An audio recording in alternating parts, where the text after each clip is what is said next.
promises cause it's meant to be broken. Trust is just a word, no describing to it, it's only proving. My path is the only path I can take. Yeah, I know it's chosen. There ain't no easy road, gotta create it. It's not given. I'm just living. I'm just living. Coming through now. Coming through now. Coming through. Shake it like it's heat. Hold the drive. Coming through now. Coming through now. Coming through. Watch where you're going. Hold the drive. Let the downside up to top notch. Whatever haters do. Hot top that. Do it like this. Do it like that. Do it like how it did. But now I do it like what? Got the speed. I ain't trapped this racket. Determination like just imagine. Things that happen. Set the ass lapping. You go there. Please gonna keep asking. Losers terribly active facto. What you don't possess, it's not in stores. I work my ass while you in a bad store. Turning dust to gold, hardcore. Coming through now. Coming through now. Coming through. Shake it like it's heat. Hold the drive. Coming through now. Coming through now. Coming through. Watch where you're going. Hold the drive, yeah, that's what it is. Coincidence? Nah, that's what you live. Whole planned out, baby, quarterly. Baby, step on my foot, son, that's a mistake, baby. Feel like whatever you wanna call it. Fake one's just, it's so stolen. Revelation time, watch me all night. Yes, sir, I'm already holding. You will pay respect to does the same, others are just shame. More than a game, more than a life, more than your average fame. Do it for my crew, son, do it for my girl, son, do it for my name. LJ, son, I run done.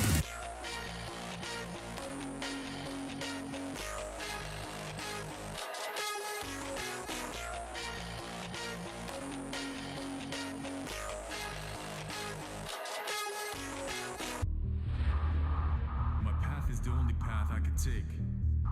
Yeah, I know it's chosen. There ain't no easy road, gotta create it. It's not given. I'm just living. I'm just living. Hold the drive, yeah, that's what it is. Coincidence? Nah, that's what you live. Hope that I dealt with a quarterly. Baby, step on my foot, son, that's a mistake with it. Think like whatever you wanna call it. Fake one's just, it's so stolen. Revelation time, watch me ballin'. Yes, sir, I'm already holding. Flip the downside, up to top notch, whatever haters do. I'll tap that, do it like this, do it like that, do it like how it did. But now I do it like what? Got the speed, I drive this racket. Determination, like just imagine. Things that happen, set the ass laughing. You gon' bet, please gonna keep asking. Coming through now. Coming through now. Coming through. Shake it like it's heat. Hold the drive. Coming through now. Coming through now. Coming through. Watch where you're going. Hold the drive. Hello, gamers. I am back. What's up? We are back on the newest patch of League of Legends. The split is over. We barely managed to get Diamond 3. It's a new peak. It's nothing crazy. We've been Diamond 4 the past 2 splits already. So we're shooting for Masters this split. But ranked is a bit in the future. Because first, I want to have fun and cook with the new items and new runes. If you have been sleeping under a rock, there is a bunch of new stuff. We're gonna go jump into the patch notes real quick, look at the changes that are important for Udyr, and then we're gonna take a closer look by going into the trainings mode and looking at the items in detail and like in action, you know? So, hold on. Let me get to the items and runes, because this shit is not interesting. Exophilia. Wait. Ah, no, never mind. I was thinking, wait, with the new Font of Life, Udyr can actually trigger Exophilia now, but Font of Life now has a 20-second cooldown, so it's probably still bad. We'll fuck around with this maybe later. We'll see. This is not the important part, though. This is interesting. Varmox gives 1000 health now, instead of 750. Which means it is a lot easier to get the required 1.3k health for the regeneration effect of this item to trigger. So this means if you're playing a top lane Udyr, or top lane any champion really, with Grasp of the Undying plus Overgrowth, you're easily going to be able to get 350 bonus health on top of the 1000 health this item provides, and you can just rush Varmogs in lane and, yeah, like regenerate like crazy, like Garen times 10, you know? That shit is a bit crazy. Personally, I don't sleep under a rock. I live under a bridge. We all gonna start somewhere. I mean, that's better than the rock. That's better than the rock. I don't know about this Fimbulwinter change. More health is nice because I think the item scales with health as well. 8% max mana as bonus HP is now 15% bonus mana as bonus HP. I think this is a nerf because max mana is much easier to attain than bonus mana. Because max mana also includes the mana you get through level up. If you level up from level 1 to level 2, that's base mana added to your pool. That does not count as bonus mana. Bonus mana is only everything you get from items and runes. So this might be a slight nerf, but Fimbulwinter's still good. Obviously this is a nerf and this is a buff, so it kind of like evens out. Barmy Cinder now gives ability haste. That could make that nicer to play in the jungle, especially with Hollow Radiance now giving less health, but ability haste. I hope they will make this item cheaper in the future, so you can actually build this. Sunfire Egg is kind of weird, losing this much health on it. Ability haste is nice though. I'm gonna say this makes it more attractive for Udyr. It sucks not being as uber tanky anymore, but 10 ability haste is 10 ability haste, and ability haste is really good on Udyr. Yo, Nico, what's up? It might just be a variation of your own build. We can talk about it. We can talk about it later. This is a really good change here. Unending Despair. Anguish trigger rate got buffed from 7 seconds to 5 seconds. This is obviously because Riot removed Ingenious Hunter with this patch.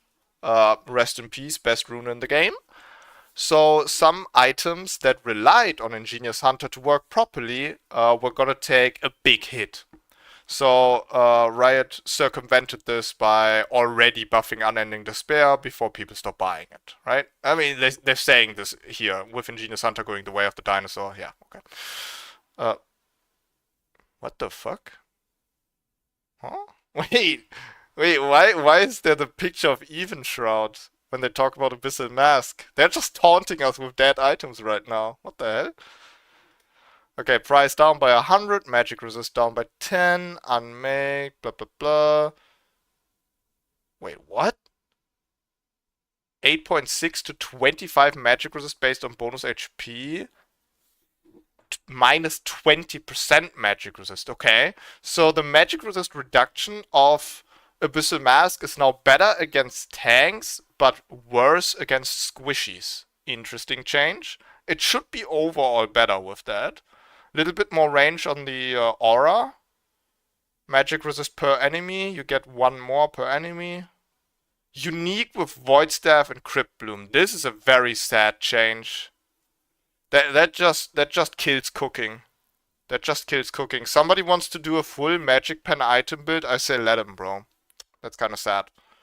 Night's Vow, don't care. Ziggs Convergence, can't build this until Riot fixes this bugged item for Udyr. Banshee's Veil, cost unchanged, so uninteresting. Blackfire Torch, now we're talking. This is one of the top 2 most interesting changes for Udyr this patch. That's clearly a mask. Yeah, my bad. My bad, bro. Looked like a shoulder pad to me. My bad.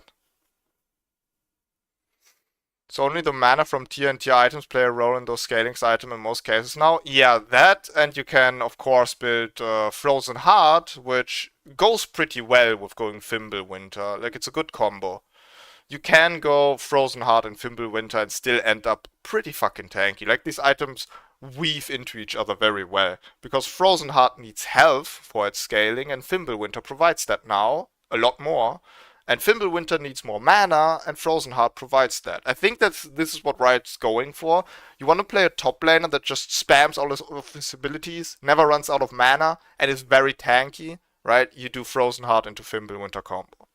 I think they should have buffed Fimbulwinter a little bit more because they're underestimating people playing Ingenious Hunter with that. I imagine the people who go Fimbulwinter actually do take Ingenious Hunter. Unending Despair got a buff to its cooldown. I think Fimbulwinter should have gotten one as well, but whatever. We'll see. We'll see. Alright, Blackfire Torch is the new burn item. Now I thought that with last season, when Riot removed Demonic Embrace, that was a sign that Riot did not want two burn items to exist. Riot is Riot has a very aggressive stance on itemization, saying every item should fill one niche, every item should be for one specific cause, and there shouldn't be two items doing the same thing.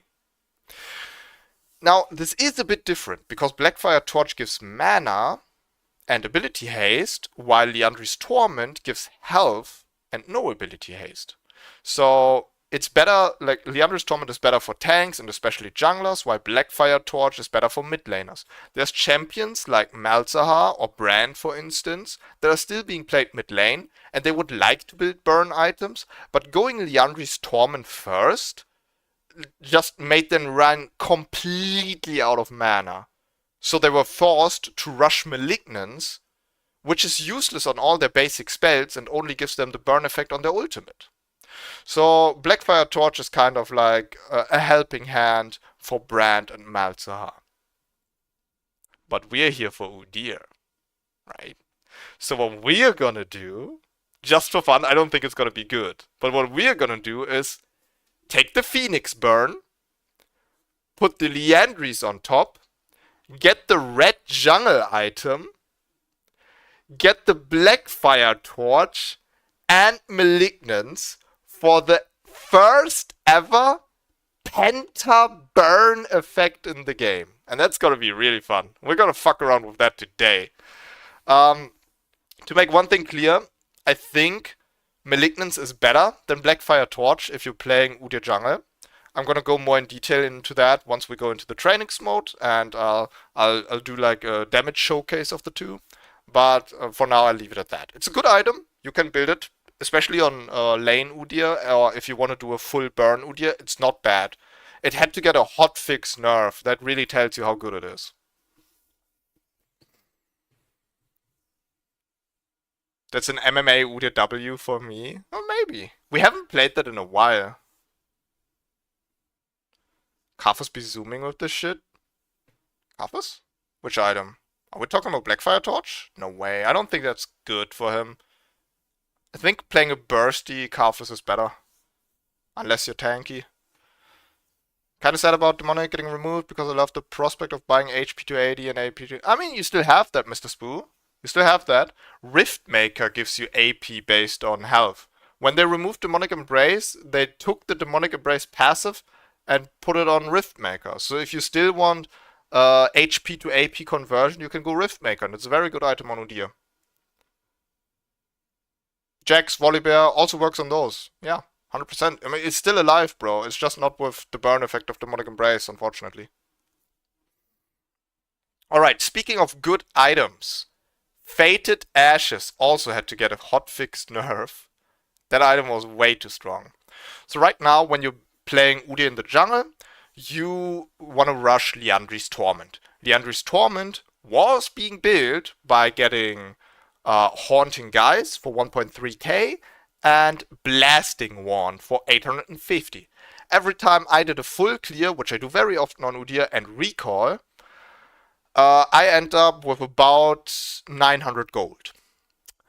Now I had the choice, do I build Amplifying Tome plus Ruby Crystal with a little bit of gold left over for health and ability power, or do I go full apeshit mode and get Blasting Wand, which gives me 40 ability power. I hit harder, but I'm a bit squishier. I hated that choice. None of these two felt optimal, ever. I usually went Blasting Wand and just trusted myself on knowing my limits and being able to have more damage output, faster jungle clear, all of that shit. Hi Sky, thanks for the follow, bro. Appreciate it. Good evening to you too, friend. What's up and good evening, friend. What's up? So, anyway, now Blasting Wand is no longer part of the build path to Liandry's. You now have Haunting Guys and Fated Ashes. And let me tell you, under no circumstances do you ever go first back and build Amplifying Tome Ruby Crystal, because Fated Ashes is broken on Udyr. Broken. With the release of Fated Ashes, I can show you. Hold on. With the release of Fated Ashes, every jungler that has overtime damage, Brand, Lilia, Udyr, completely went up in win rate. Let me show you.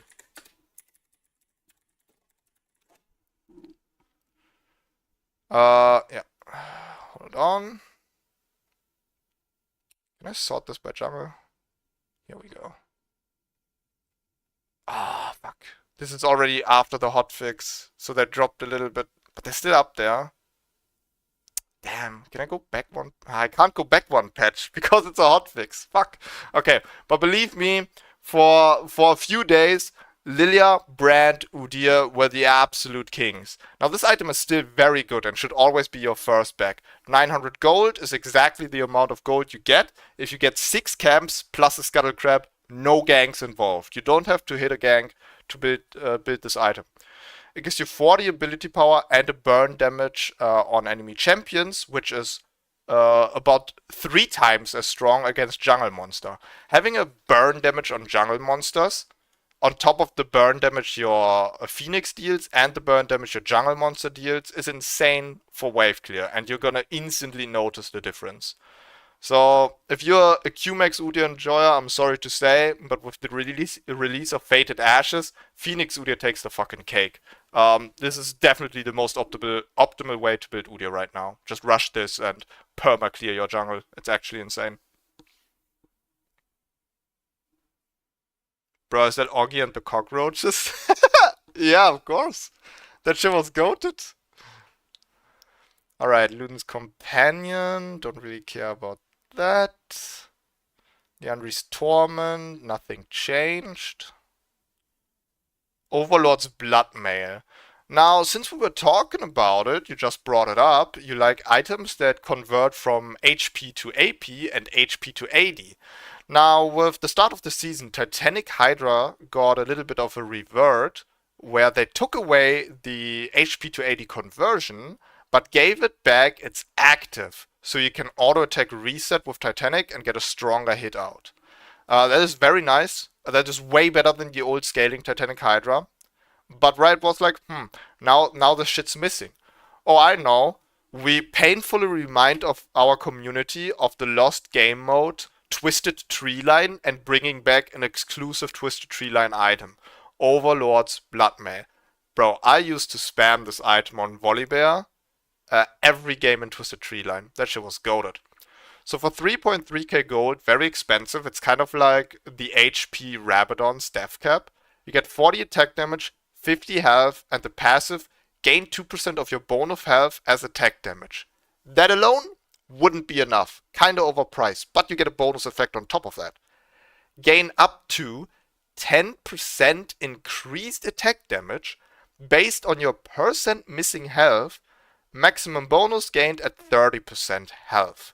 So if you're a champion that is very good at surviving at low health, because you can lifesteal or use shields, for instance like Udyr with Awakened W, or just his usual turtle, Olaf, these kind of champions, they can make great use of Overlord's Bloodmail. I've actually been thinking of playing a tank Tryndamere build, like making up my own tank Tryndamere build, because Lethal Tempo got removed and a lot of Tryndamere players are starting to build Grasp of the Undying instead.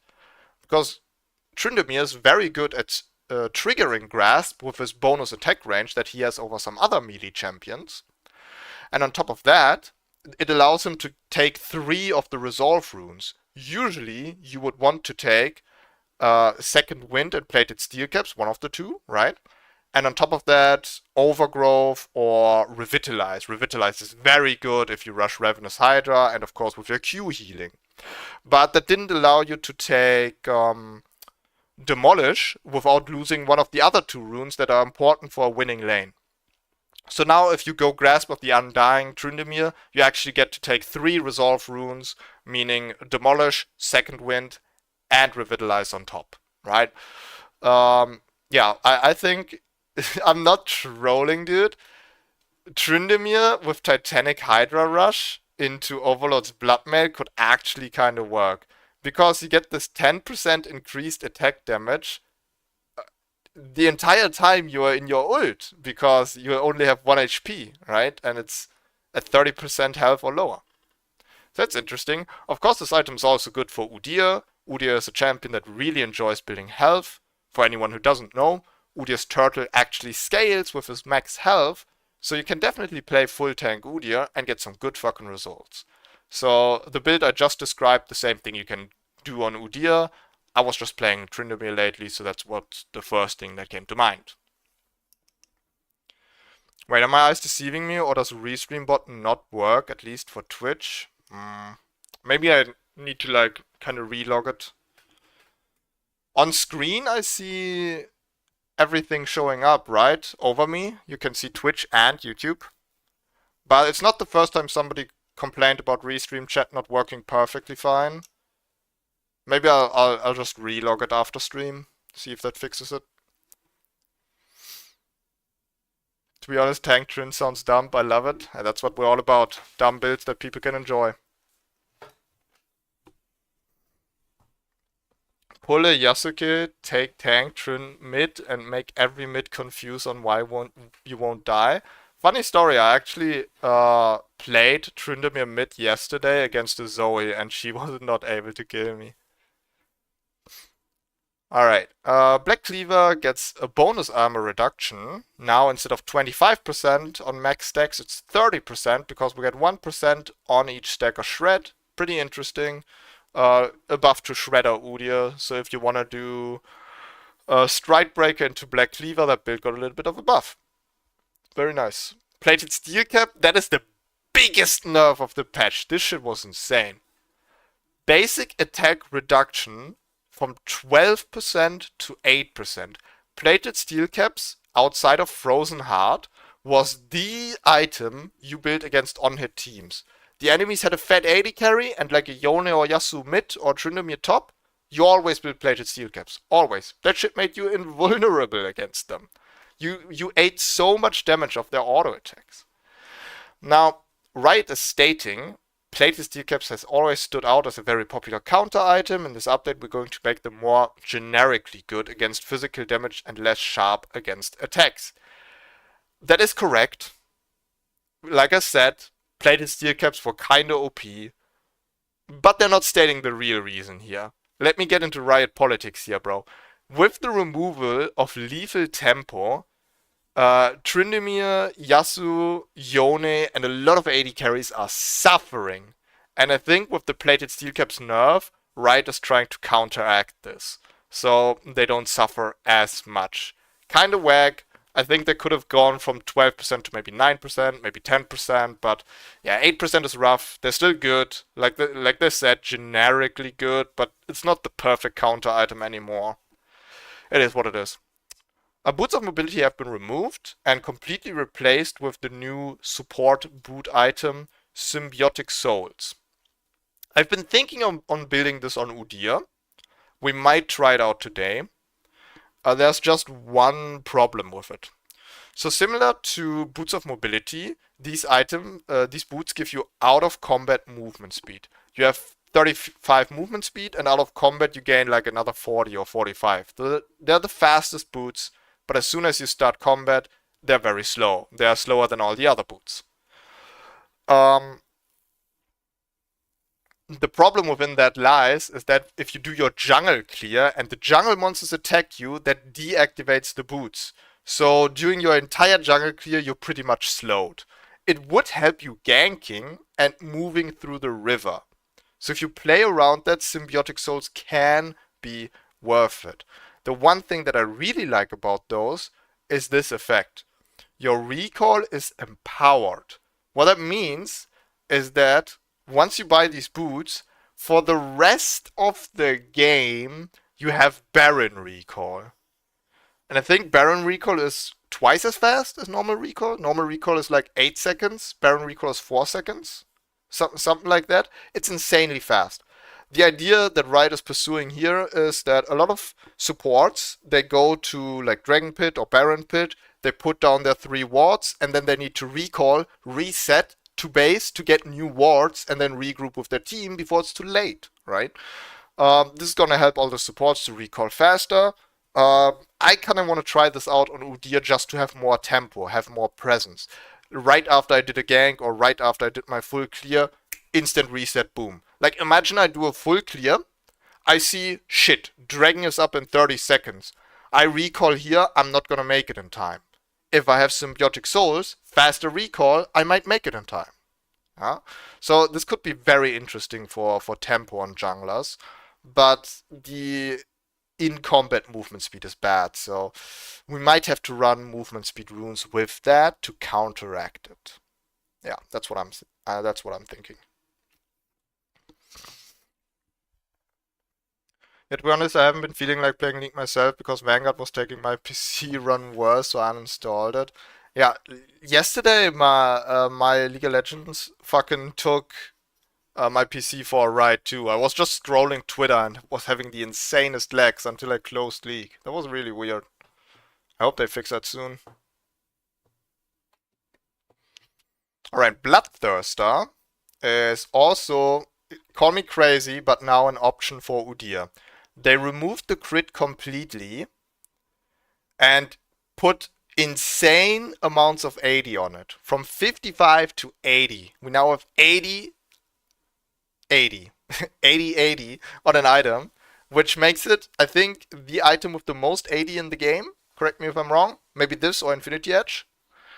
On top of that, right, you still have your lifesteal, and they removed the effect no longer gains extra 80 above 70% health, which is perfect because this was just tailored around 80 carries being able to kite you and getting extra damage before you get to them.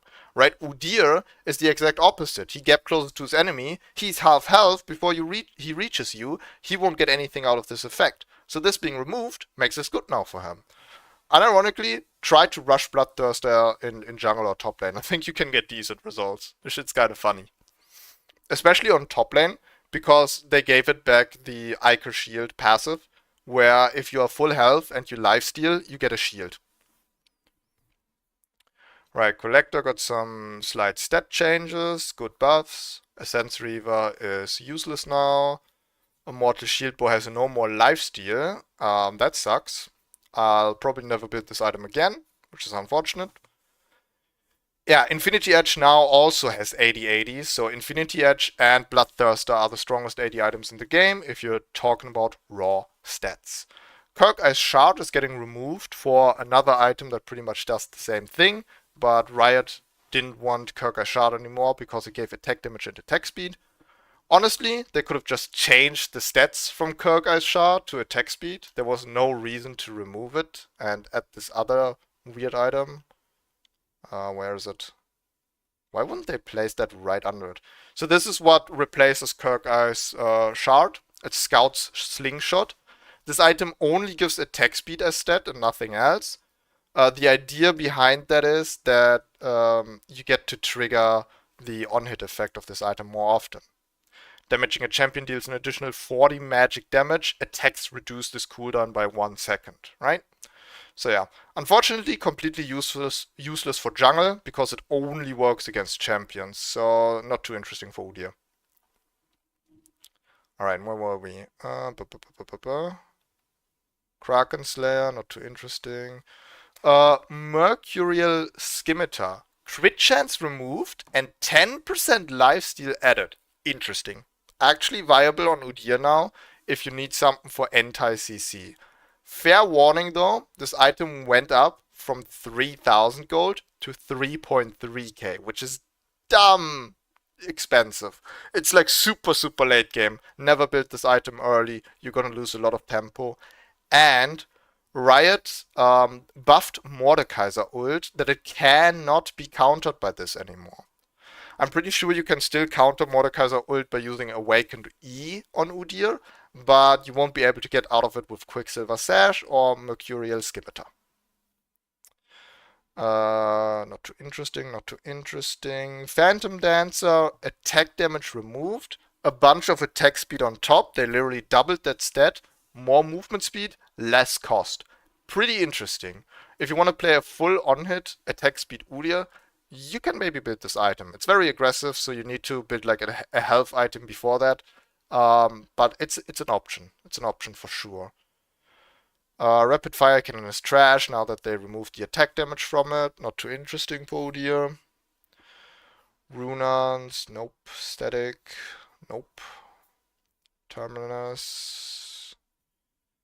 Attack damage nerfed. Attack speed buffed. That's nice to get the Terminus stacks in faster. Zephyr, nope. Nope, nope. Oh yeah, this is huge. The Ghost nerf. This is the end of an era, guys. I don't know why it took Riot that long. I think somebody, like Freak or somebody else who's like up in the lead, in the gameplay design lead, just decided, man, let's just do the Ghost change at the split. I don't want to deal with it now. People are gonna complain that we changed the game too much before the split ends. It's like, dude, Ghost was broken for way too long. Like, we had a Ghost meta for, what, half a year? That shit was insane. So yeah, now they nerfed it from 210 second cooldown to 240, and the duration from 15 down to 10. I think there's multiple clips of me where I look at somebody who uses Ghost, and I look at them, and like fucking 10 seconds later I go, this guy is still ghosted, by the way. 15 seconds is an insanely long time in League of Legends with hardly any counterplay against it. If you are going to chase an AD carry and he pressed D on his keyboard to ghost away, or F, wherever the fuck he has, he's gone. He's gone. There's no way. You're not catching him, right? It was pretty much Gale Force all over again. You tried to get the AD carry, he Gale Forces away. Unfortunate. So now Ghost is nerfed. We can finally return to Flash Udyr. Ghost is still good, of course. It depends on your item build, but I'm personally a Flash enjoyer, especially with the item build I'm running on Udyr right now, where I just drop a fat Awakened R on the enemy team and then run away. Cleanse change, pretty strange. I didn't think Cleanse was too OP, but 30 seconds on top. 65% for 3 seconds got changed to 75% for 3 seconds. So you're getting rewarded by using Cleanse better, but the cooldown is also longer. Same with Exhaust. And Barrier also got a buff, which is much needed because nobody's playing Barrier. The shield now lasts longer and is way bigger. And yeah, this was the weirdest change of all the summoner spells. Range from 826 to Champion Edge to 900 to Champion Center. I'm not even sure if that's a buff or just a fix. But you tell me, the last time you tried to heal an ally and then said, fuck, I wasn't in heal range. That doesn't happen. That never happens. Like you try to heal them and they might already be dead. Yeah, that happens. You press heal too late. Yeah, sure. But never in my life did I hear somebody say, fuck, wasn't in heal range. Drats. No, nobody's min-maxing heal range. Come on now. Predator has been removed. Rip my brother Predator. Used to be very broken for a season and then trash for the rest of its lifetime. Riot just put it out of its misery if we're being serious here. Hail of Blades is nerfed for ranged champions, but remains the same for melee champions, so yay. Lethality Udyr, crit Udyr with Hail of Blades is still a thing. Ingenious Hunter, removed. Rip my brother.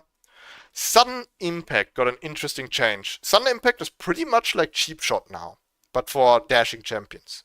Listen to this. Usually, dealing damage to an enemy champion within 4 seconds of using a dash or blink or exiting from stealth granted you 9 lethality and 7 magic penetration for the next 5 seconds. They're now changing that to apply true damage instead. You deal 20 to 80 true damage, which I think is more than the cheap shot damage, but it also has a 10-second cooldown instead of a 4-second cooldown, so cheap shot might probably still be stronger on Udyr. The interesting thing is this triggers on Udyr E. So you're probably better off with cheap shot if you're playing Phoenix Udyr, but if you're playing QMax Udyr, you should go sudden impact instead. Because you run at the enemy, right? You stun them with your ram stance. This would trigger sudden impact because using your E is a lunge and a lunge is a dash. So you trigger this for extra damage. But after using your stun, you trigger your Phoenix and keep on applying slows and damage with Phoenix. And that would trigger cheap shot again. So where you get 1 trigger of sudden impact, you get 2 triggers of cheap shot. And that would probably outscale sudden impact.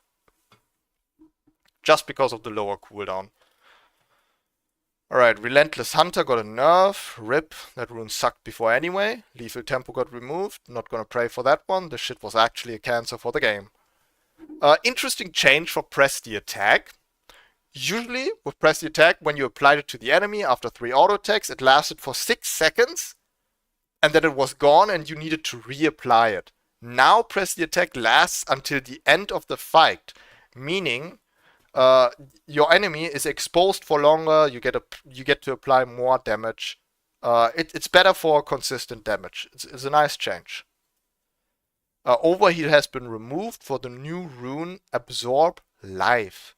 Right, probably removed Overheal because they didn't want a meta to start where people are going Bloodthirster Overheal. That would kind of suck. But Absorb Life is pretty interesting. It pretty much gives you Cho'Gath passive. Killing a target restores 2 to 17 health. This doesn't sound like a lot, but I tried it out once already and it's really good for lane sustain. If you're playing a top laner that either goes mana flow ban for his mana sustain, or you can household very well with Doran's Ring, or you don't have to take a mana rune, so you don't have to take Presence of Mind. I know that's a lot of ifs, but Absorb Life is very good for sustain. You can definitely try that out. Notice how it says killing a target and not killing a minion. So if you are somebody who enjoys playing wacky jungle picks, for me, for instance, I like to play Twitch. Sometimes I play Twitch jungle. Yeah, I'm a rat. Off stream, I'm a fucking rat. Sue me. This makes it much easier to play these wacky jungle picks because they struggle with sustain in the jungle. Every time you kill a jungle monster now, you get a little bit of an extra heal on top. Very nice. Very good. Now, Tenacity got removed for the new Legend Haste. Ability Haste is not bad on Udyr. So this is not a bad rune for Udyr. But trading it in for Tenacity is crazy. Yeah, it's very, very difficult to get your hands on Tenacity these days. Unflinching is gone.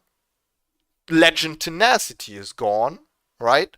The only way you can get Tenacity in runes now, and this is crazy, like think about this. The only way you can get Tenacity in runes now is by taking the Tenacity shard that gives you 10% Tenacity and slow resistance. You used to be able, if you really wanted that, to get 10% from Tenacity shard, unflinching for 10 to 30% Tenacity and slow resistance, and Legend Tenacity for another 30%. And now, boom, boom, only one is remaining. What the fuck are you gonna do, right? You can maybe build Mercury Treads or Boots of Swiftness in-game, but it will come at the cost of not building Plated Steel Caps, which will hurt a little less now since it got nerfed. Or you are forced to build items like Steric's Gauge and Wit's End, which provide Tenacity, and Deadman's Plate, which gives you slow resistance. So there is still ways to make yourself resistant to hard CC, which is very important for Udyr, and luckily Udyr can build all of these items. Steric's Gauge, Wit's End, Deadman's Plate, it's all good items for Udyr. So there's still ways to get Tenacity, but it was much nicer to get it in runes. This will sometimes force your item build in directions you didn't want to take it in, right? So I'm not happy with the change. There's some other champions that will really thrive off of Legend Haste that I play. For instance, Amumu is gonna love this. Amumu doesn't need tenacity. He's unstoppable when he uses his Q. He can use his Q 2 times, gets a full gap clear. He never needed tenacity. He gets to spam his E and Q more often. He's happy as a bee, you know? The pressy attack needs only to be activated once and then auto anything in a few seconds. Yeah, that's great. Yeah, you can keep it going. You can keep it... Oh, no. You can't keep press the attack active by attacking minions. The in combat counts for the person who is being attacked. So, for instance, you are Ashe and the enemy is Trundle. You trigger press the attack of him. You stop attacking him, right? But he runs out of combat. It's because his combat stopped and not your combat stopped. If you stop attacking and you start attacking minions, his press the attack will still stop, of course. One can upgrade all items now. Oh yeah. Zephyr, which is a boot upgrade. We could fuck around with Zephyr actually. Attack speed boots are kind of crazy on Udyr, but the on-hit movement speed is very interesting. We might play Zephyr in the Shredder Udyr build, because Stridebreaker and Black Cleaver also give movement speed on hit. Zephyr is the same. Zephyr is a brother, an on-hit move speedler. That new healing rune makes it even easier to play off meta jungle picks, because before you depended on very heavily on your jungle pet healing. I don't think meta jungle picks have bad jungle sustain though. Like right now, Viego is the strongest jungler in the game, as far as I'm concerned, and he just has lifesteal built in his kit. He never runs out of health. Can you name me a meta jungler right now that has bad jungle sustain actually? Anyway, on to other changes. This is bugged, but we can still read it. Fleet of Footwork now heals from 10 to 130 to 8 to 110, so a nerf to Fleet Footwork, but the movement speed duration lasts a bit longer. Actually, that change makes sense, because the rune is named Fleet Footwork, you know, and not Fleet Heal Work, yeah, right? You're not supposed to just perma sustain off of it, you're supposed to use the movement speed to kite in and out of the fight, so this is a cool little change. I think you're not gonna notice the sustain change as much. It's a good change, I like this. Font of Life. Now, I've been preaching for years that Font of Life is the most useless rune in the game and only sees play because there's champions that don't want to pick Demolish and can't pick Shield Bash. For instance, Braum. Braum only took Font of Life because there was no other option for him. Now listen to this. It used to be, slowing or mobilizing an enemy champion marks them for 4 seconds. Allied champions, excluding you, so it never healed yourself, only your ally, that use a basic attack, so pretty much only for your AD carry and not for your mages, or melees, against marked enemies are healed for 5 health and 9%, let's round it up to 1%, 0.9% rounded up to 1% of your maximum health. So if you have 3k health and you hit an enemy, whoop-de-fucking-do, your AD carry gets to heal a whopping 35 health, and not even instantly, but over 1.75 seconds. Worst rune in the game. It saw a lot of play once it worked with the new healing item Echoes of Helia, but then Riot removed that interaction, and the rune was trash again. Now with the new effect, it should actually be able to trigger Echoes of Helia again. We need to do some testing on this. Slowing or mobilizing an enemy champion heals you and a nearby ally. So now both get a heal, not just your ally. With the least health for 10 to 50 health. 70% for ranged users and a 20-second cooldown. So obviously 70% for ranged users, Riot doesn't want a repeat of Healing Ashe. Healing Ashe was a nightmare, unkillable ADC and support. They don't want a repeat of this. They don't want Soraka abusing this either, so it got a ranged nerf. This is interesting for support Udyr. especially for support Udyr in the jungle.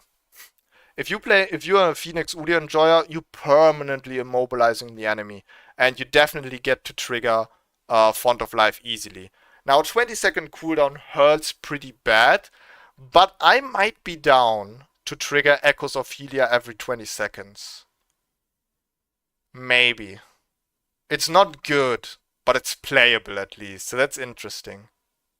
If I'm playing support Udyr in the future now, I might actually pick up Font of Life. This little heal is an interesting change. Shyvana struggles to sustain, but Shyvana is not a meta jungler, right? Is Shyvana one of the top junglers right now, actually? Shyvana can fill a Fury bar in one camp by buying Rune and Hurricane. Damn. Bro, what have you been cooking, Darkness? Runan's Hurricane Shyvana. You know what? I like that. That's the kind of niche knowledge that I really fucking like. That's fun. Hear me out, I might have an idea. My new build plus Font of Light might go crazy actually. Have you typed your build in chat already? Have I missed it? No, right? Okay, good. Big change to the Inspiration Rune tree. Futures Market has been removed, and instead we get cash back. Get 6% gold back on purchase of a legendary item. So let's say we build a legendary item for 3,000 gold. 6% of 3,000 is 180. So for building 4 items, we take this times 4. We get 720 gold back. So our 5th item gets a discount of 720 gold. If you are a champion that is hyper scaling, like Kassadin or Kale, this is very nice to get your hands on your last item earlier. Other than that, cashback is probably not going to do you a lot of good, because you're going to build your legendary item, you get a bunch of cashback, and you're like, 180 gold or 200 gold. This is not enough to actually buy anything else, and you're just gonna leave base and save it. You wouldn't buy pots with it this late in the game. You might buy a control ward with it, but that would feel wasted if you ask me. But yeah, interesting rune. I think it's better than Futures Market, but we'll have to see how it does in the meta. Shyvana isn't ranged, but she can still use Runan's Hurricane, right? Melees can use Runan's Hurricane, or did they remove that? I remember Runan's Hurricane used to be kind of busted on Master Yi, spamming his Q. And then they removed this interaction. When you build as a remaster of your old Freljord Warlord. Ooh, I like that. Okay, minion dematerializer removed. That's kind of sad. I used to build this on power farming Udyr when I was top lane Phoenix. This helped with wave clear, but we got a very interesting rune for it instead. Jack of all trades.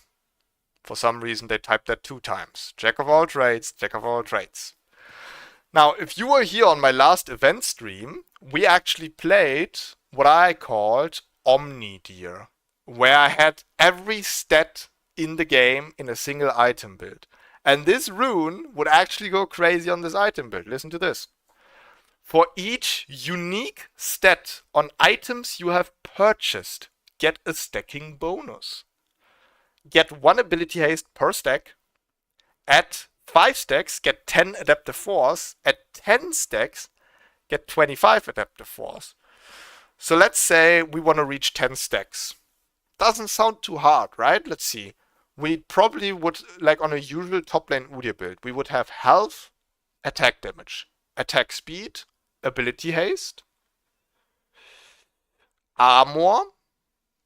That's definitely the 10 adaptive force. That would be easy. I think you have to be kind of low-key trolling to get 10 stacks. We still have lifesteal, of course. Maybe HP regeneration. Magic resistance in the late game.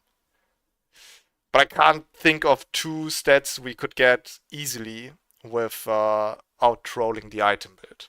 So you can get 10 Adaptive Force. If you play Omnideer, you 100% get 25 Adaptive Force. So you definitely have to run this if you want to fuck around. Can't buy Hurricane on melees? Oh, that sucks. I swear they planned that though. They wanted to make that happen. Bro, I was gonna say to put that on Omnideer. Dude, Odin, I'm actually so mad that I made the event stream, and after I did the event stream, like 1 week later, they announced this Rune is coming to the game, and was like, fuck, this is perfect! Alright, Time Warp Tonic is continuing its trend of becoming the most trash rune in the game after Font of Life.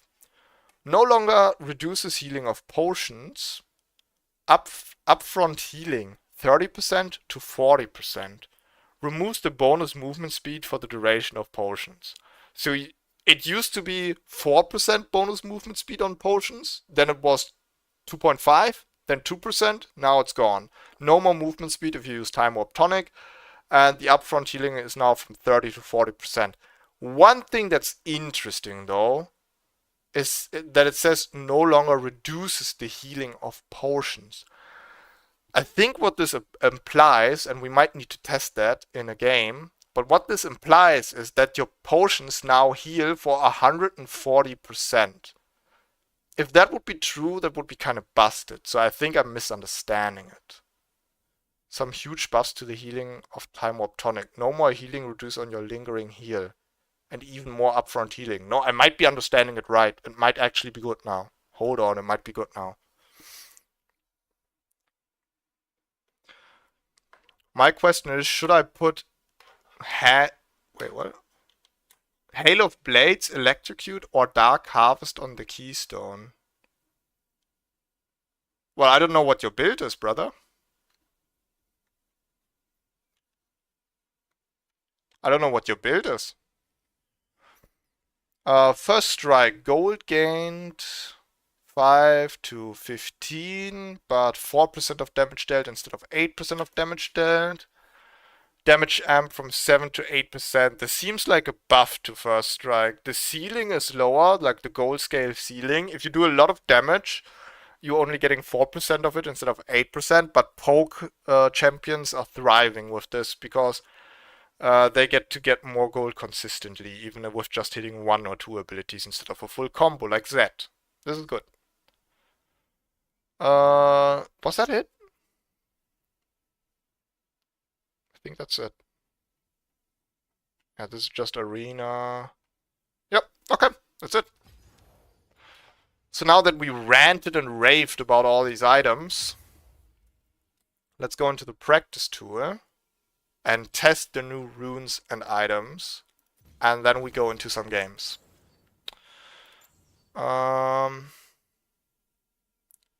Let's see.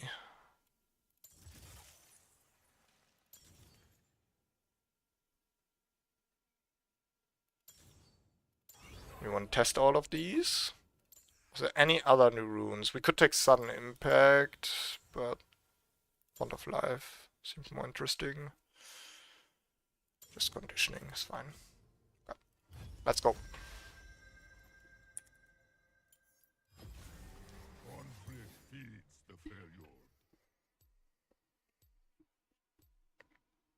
Right, now that we're done ranting and raving, let me start some music.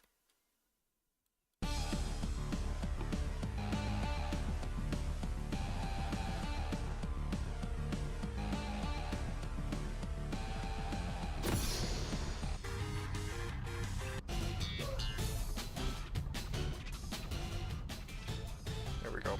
Alright. It's your old Freljord Warlord items, but I changed them to removed runes. I honestly can't remember the Freljord Warlord except for Imperial Mandate, and they changed Imperial Mandate so much, I'm not sure if it's good anymore.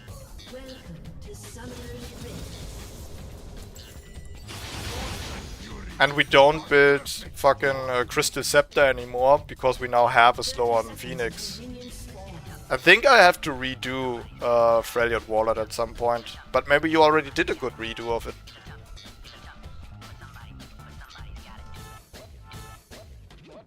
There we go, October minion spawn. So now, what have we been cooking? The most interesting build I have cooked up with this new split is OG Tiger Udyr. That's what I call it. So when you play Udyr top lane with Q-Max, Divine Sunderer, aka Sundered Sky, is a very solid item. Gives you health, gives you sustain, gives you ability power, attack damage, everything you want, and these little crits for in and out trading, right? Hold on, I need to fix the bug by rebuying this item, so now I can crit him. You get some nice damage, 213 damage instead of 121. You pretty much hit the enemy 2 times at the same time, because it's a crit, right? 280, 189. Massive difference. But what if I told you? What if I told you that instead of having this shitty new Tiger Dot, you could have the old Tiger Dot back with Udyr Wildarrows? It's a new crit item which gives 65 attack damage, 25% critical strength, and the effect: critical hits apply a stacking bleed that deals 65 physical damage, scaling with 35% of your total AD over 2 seconds. So now if I crit the enemy, and yes, I don't need to be lucky to get a crit, this actually counts for the Sundered Sky crits. So every time I trigger Sundered Sky, I will trigger Udyr Wildarrows. The enemy will bleed. It's the old physical bleed back. Oh, now I just luckily crit him. And the most interesting part about this, you are actually able to double dot the enemy. If I hit this guy with a crit and I get another crit, the bleed damage will not override and refresh, it will stack. So watch this. See these numbers popping up? 16, 16, 16, 16. Those will pop up much faster when I hit him with a double crit. Let's see if I can get one. Crit, crit. See? For a second there, you saw them popping up more often. So we can apply a bunch of crits on the enemy and have him bleeding. On top of our new dot from the Awakened queue. It's a nerfed old Udyr bleed. Yeah, it's much weaker.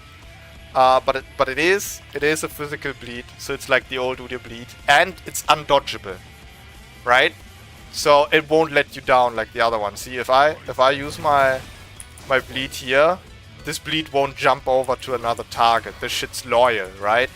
If I use Awaken Q on Udyr these days, fucking lightning jumps over. I don't want to attack this enemy, I want my dot on this guy, right? So it's like isolation by itself. It's perfect. Wait, did I trigger Font of Life? How? I'm alone. Wait, what? Hold on.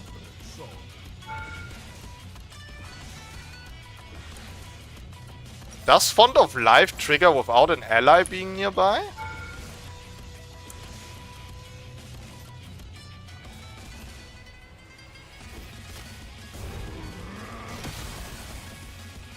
What the fuck? Well, that's interesting. Okay. Font of Life is not a support-only rune anymore. Impairing the movement of an enemy champion restores health to you and the lowest nearby allied champion, but you don't need to have an ally near you anymore to trigger it. So we can combine this with, I don't know, Taste of Blood for like a hyper-sustained top lane Udyr. This is interesting. This is pretty fucking interesting. Yeah, I triggered it with Phoenix, right?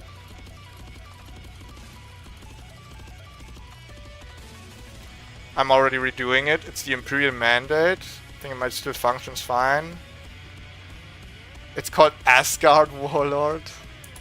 Alright, I'm sending you a fucking copyright claim for that one, brother. If we have some time, I'll look at reworking that item build too. Alright, anyway. I've tested Udyr Wildarrows in 2 games already. And I will openly say, in the moment, you don't really see the damage, right? The visual effect of it is very, very bad. You can barely see it, and it lasts very shortly, like for 2 seconds only. So while you're jumping an enemy with like fucking putting lightning on it and standing on top of him, you don't see the bleed damage. That being said, every time I checked the damage of this item, it was doing very, very good. Because I was constantly triggering it with Sundered Sky. What makes it so good is the consistency which you can apply it with. A lot of AD carries are only going to build this item late game, once they already have a lot of crit chance, for a little bit of bleed damage on top to shred enemies, right? Me, however, bro, I rush Sundered Sky into Yuntal Wildarrows and have a consistent bleed the entire game. I built no more crit items after this, right? I just built these crit cloaks to show off how it looks like when the crit stacks. After this, I just built other bruiser top lane items like Trinity Force, Ravenous Hydra, like a split push Udyr, right? So yeah, this is one of the 2 builds I've been working on with this new split. It's very fun, very interesting. We're gonna play it today, don't worry about that. But in case we don't get top lane, of course we also need to have fun in the jungle. Riot just loves to fill us in jungle, so we have to be prepared for that. So right now, if I'm playing my item build for climbing ranked, I go Liandry's Torment into Malignance. Now this is very good because Malignance drops the cooldown of your Awakened, so you get to use more Awakened Phoenix, and the item build idea is pretty much you run at the enemy right before they can engage you, you hit them with the Awakened Phoenix and you walk away. They burn in the Phoenix, in the Malignance burn and the Liandry's Torment, and the enemy is very low on health before the fight even starts. Now the enemy will be able to walk out of the Malignance burn, so they won't get the entire Malignance damage, but just the magic resist reducing effect, buffing your Phoenix damage, the little bit of Malignance burn damage they will take, and the fact that it reduces the cooldown of your Awakened Phoenix makes this item build very, very worth it. Now we have a new burn item in town. It's called Blackfire Torch.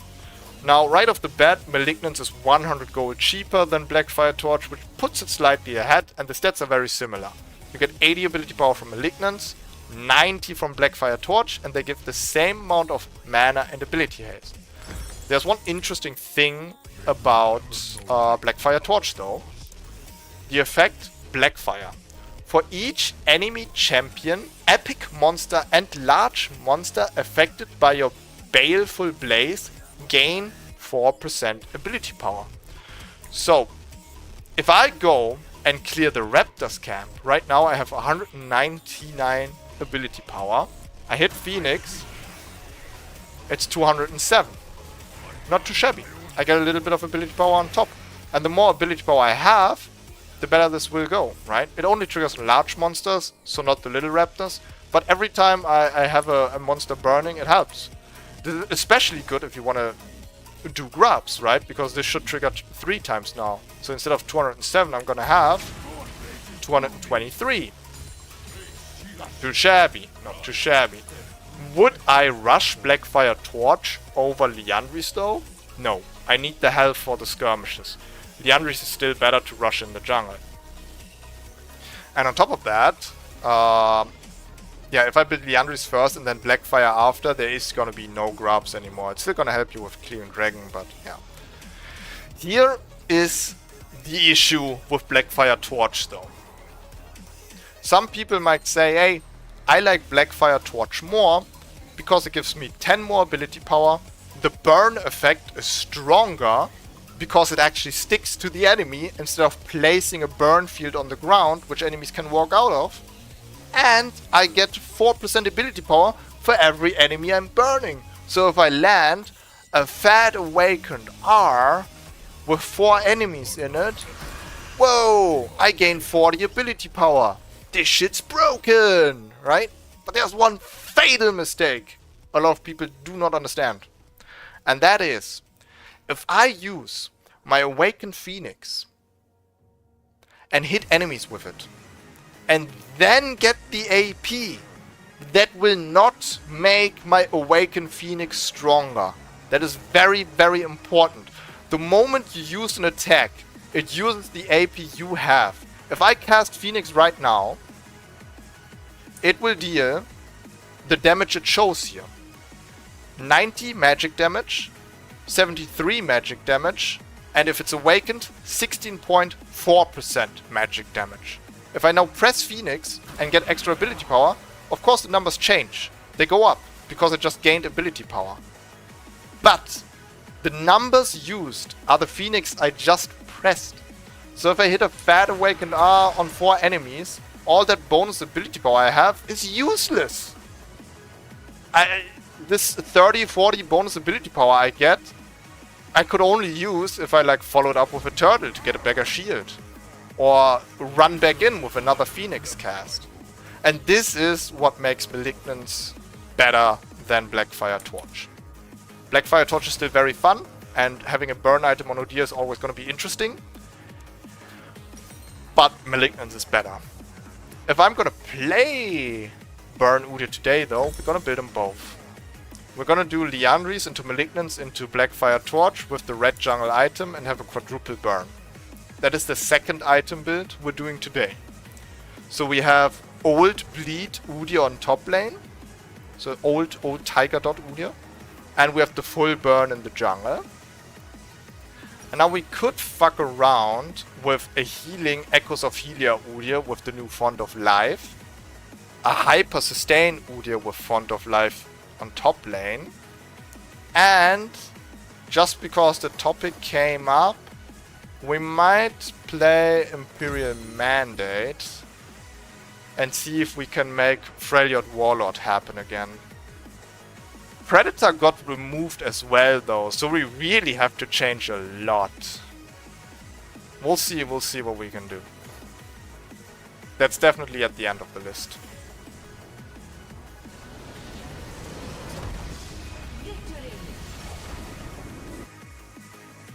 The torch makes you farm faster, that is true. Your jungle clear is gonna be a little bit faster with Blackfire Torch instead of Malignance, because you're never gonna trigger the Malignance burn field on jungle monsters. That is true. If you wanna play 100% around the jungle clear, you can go Blackfire Torch instead of Malignance. You're gonna still have good results with Malignance.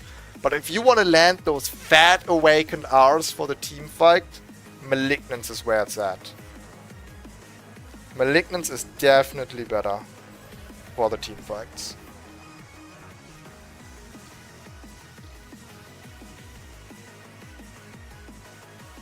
Nah, you ain't copyright my ass, I'm above that shit. So you're above the law, Odin, huh? That won't end well for you, buddy. Grasp with Font and the bonus healing in the Resolve tree and Taste of Blood with Riftmaker will be good without even Empowered W.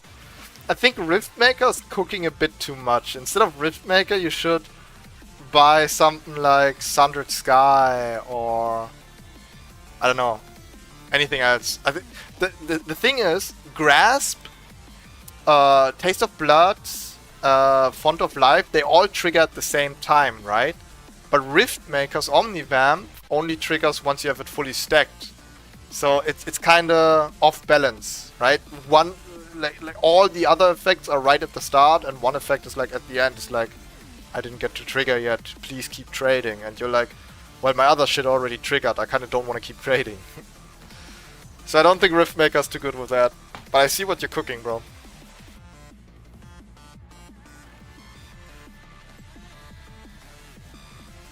Alright, let's see. I could do Grasp. Or I could do Fleet Footwork.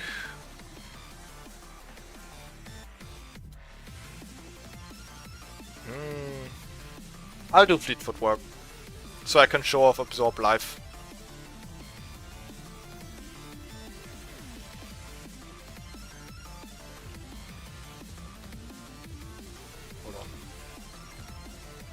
Who to ban? Who to ban? Who to ban? Let's just ban Jax, he's so annoying. So for the first game we're doing the old school dot Udyr with Sundered Sky into Yuntal Wildarrows. I have insane lane sustain with Fleet Footwork, Absorb Life plus Sundered Sky Rush. I'm thinking of putting Font of Life on top, but it's a Q-max item build. So I would either have to hit my E or use my Phoenix when I probably don't wanna. So I don't think Font of Life is smart here. I'll probably go Demolish since it's a split push build.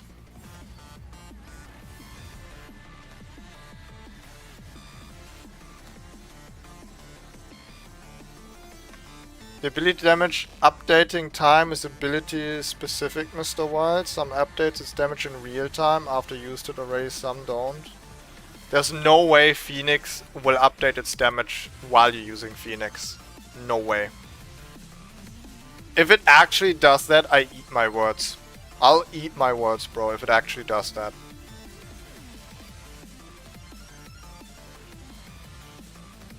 Why would Riot make it so inconsistent though, that some abilities do that and some don't?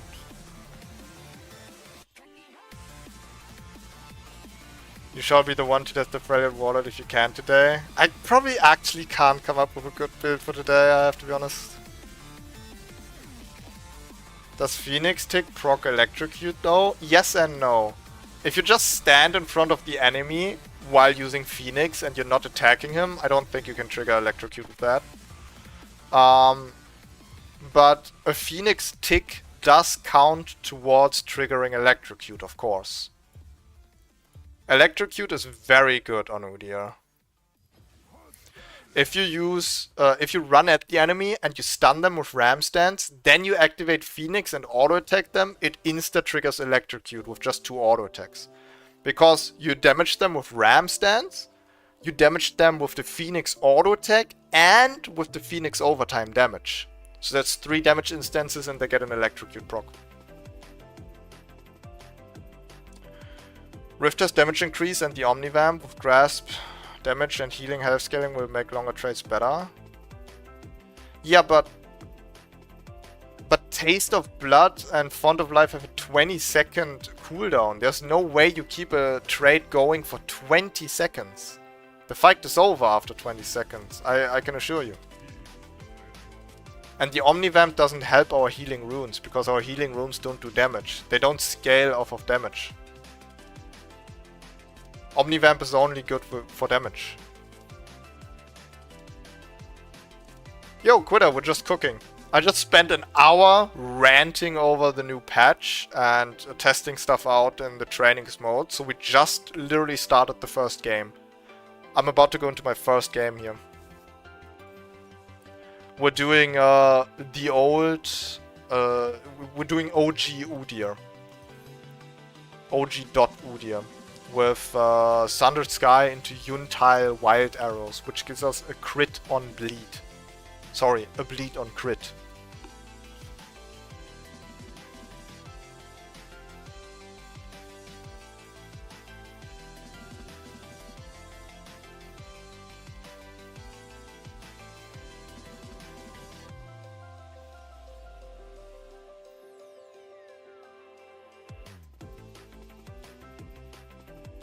Yeah, Electrocute is definitely good for the build, I think. Maybe you can also run a tank rune for that item build, but that definitely wasn't the intention of it. I remember Freljord Warlord was all about running the enemy down, right? With superior movement speed. I think Phase Rush would work really well with it too. Phase Rush is the rune that would probably be the closest to Predator.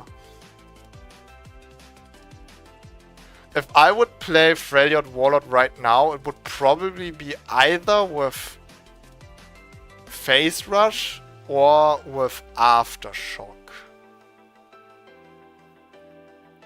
I think I ran Predator because I wanted the Ingenious Hunter rune. to reduce the cooldown of Imperial Mandate, but Ingenious Hunter is not a thing anymore. So we might not have as much reason anymore to run the domination tree. The item build might just get a full-on rework with a different identity.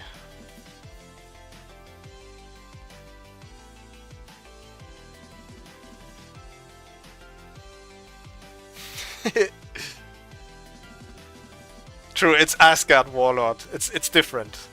You know what? No, Odin, I actually like that. I actually like that. If we both come up with our own Warlord Udyr, I like that. That's what it's all about, bro. We all have our own little cooking pot, and sometimes we add ingredients to each other's pot, but, you know, we have our own builds. I like that.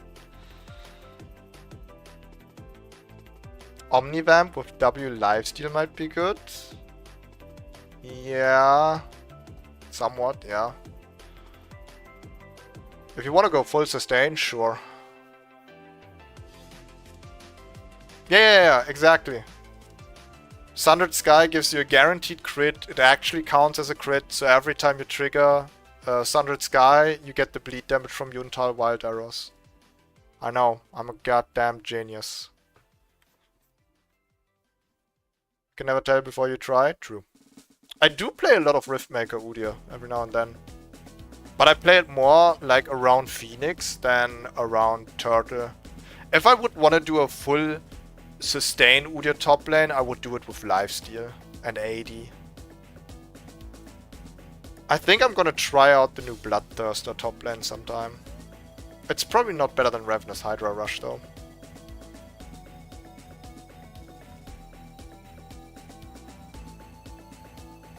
Still want to keep the domination just because of the old times. I get that.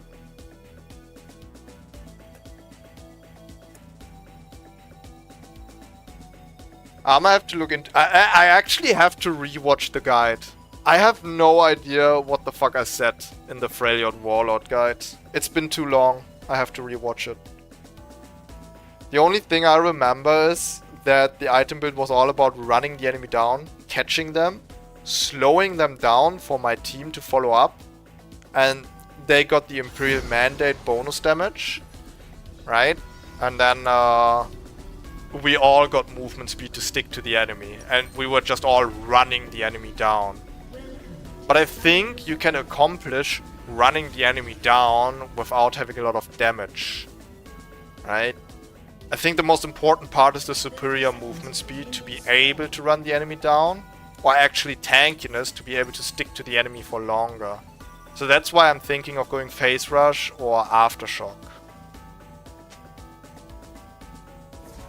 I don't have a mana.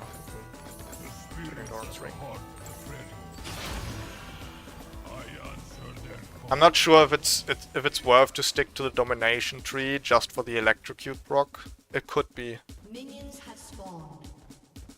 Dude, is the game just lagging for me, or did you guys see me getting pulled back a bunch of times? Right? Unironically, literally trying to hold me back.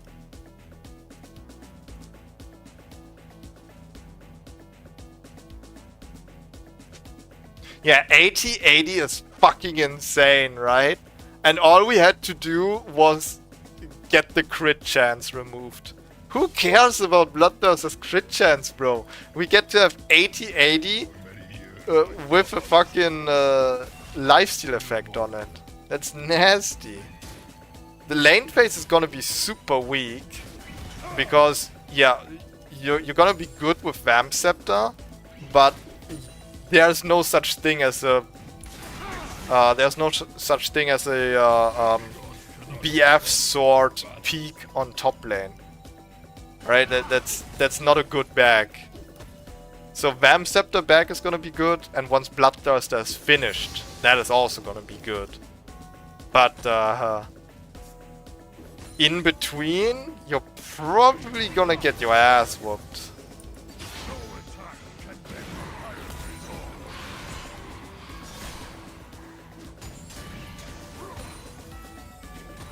We have made 8 gold through ghouls. Thank you, Yorick, for your kind donation.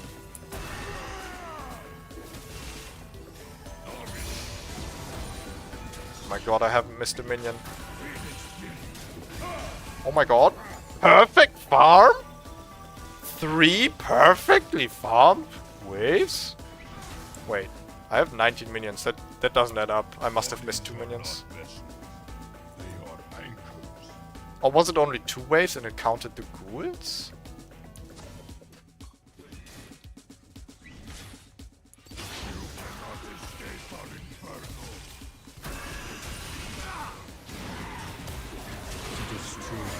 Thank you for the money, bro.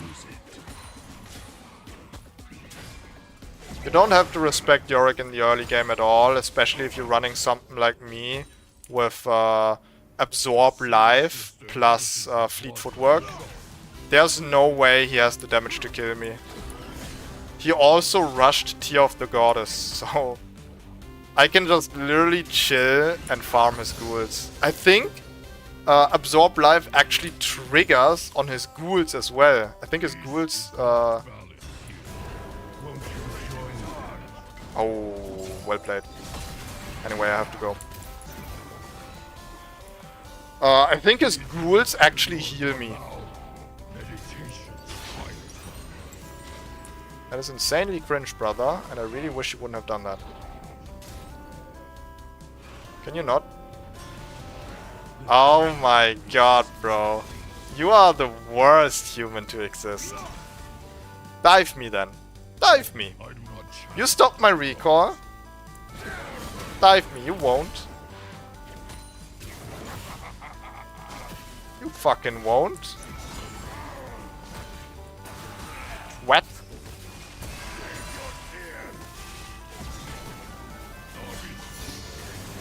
Shit, man.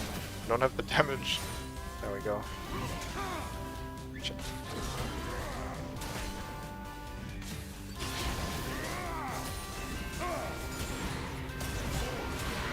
Yeah. Yep. Yorick, you don't understand. I mean, you were probably not listening while I was telling it to the boys, but you literally do not have the damage to kill me. It is... As long as I keep fucking auto-attacking, there's no way you kill me. It's mathematically impossible for me to die to you.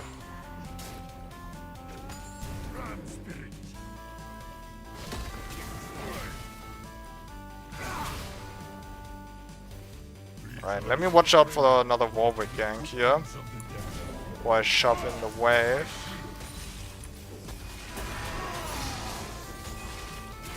Go. Man, this is going swimmingly.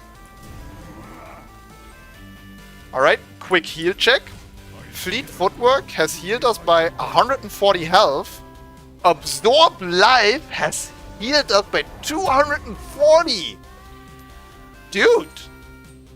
As long as you get your last hits, Absorb Life is cracked. Absorb Life has more than twice the healing of Fleet Footwork. Imagine that. That's a Keystone Rune. And I know the healing of it got nerfed, but that's still... That's a Keystone Rune versus, like this little shit. That's fucking nuts. Yo, Kratos, what's up, dude? It was actually not that nice of an escape. 3 waves are 90, Mr. Wild. Oh, you're right! Why did I think 7 minions were in a wave? Probably because I counted the cannon minion in every wave. But it's 2 wave with 6 and 1 wave with 7. So I did get every last hit. Oh my god, I'm cracked. Like Zoink Scoops, I'm really good at farming. I've been unironically getting better at farming because I've been playing Tryndamere for the past 2 days. I want to get better at other Freljord champions. You know how Tobias Fate started as like a Gangplank main? And just a little bit of Twisted Fate every time he got like filled in mid lane? And now he's playing every Bilgewater champion. Like right now he has an Illaoi phase. He's very good at Graves. Even a little bit of Tahm Kench every now and then. Like he plays all the Bilgewater champions. What if I want to become the Freljord guy? Would you guys like that? I just become very good at Olaf and Freljord and Tryndamere and Braum.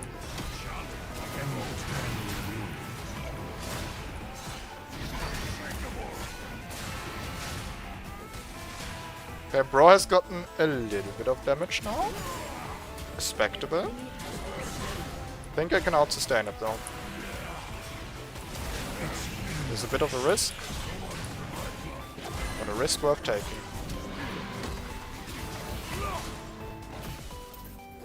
It was a good ghoul summon by him. Very well timed.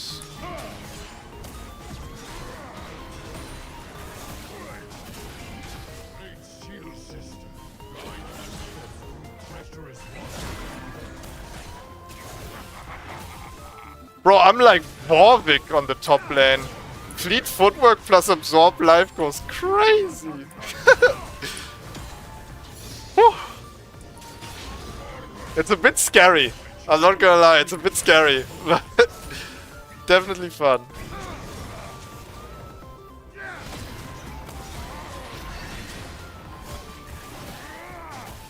Flash for me. Yeah, good boy, good boy, good boy. Who's daddy's boy? Yeah, that was a nice flash.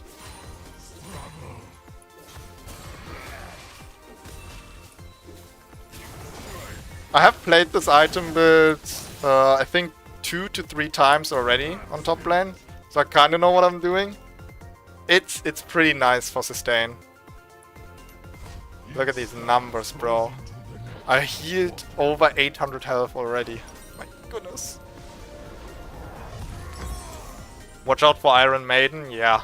She's a lot stronger than I expected. I thought I could maybe rush the low level Maiden. But this bonus damage that the Yorick Q gets when he Qs me after Iron Maiden hits me is so insane. Like apart, it's kind of poetic, bro. Apart, Yorick and Maiden are very weak, but if they work together, they're scary as fuck. Like it's literally a 1v2. Ah, he used Blast Plunge. Thoughts on recoil boots? At the start of the stream, I talked in length about them. I think they're very interesting for more tempo. So to be able to reset faster and have more presence on the map, they're very interesting. That being said though, they are made for supports. Their out of combat movement speed doesn't work when you're getting hit by monsters, so it might actually make your jungle clear slower. Unless you go like movement speed runes to counteract it.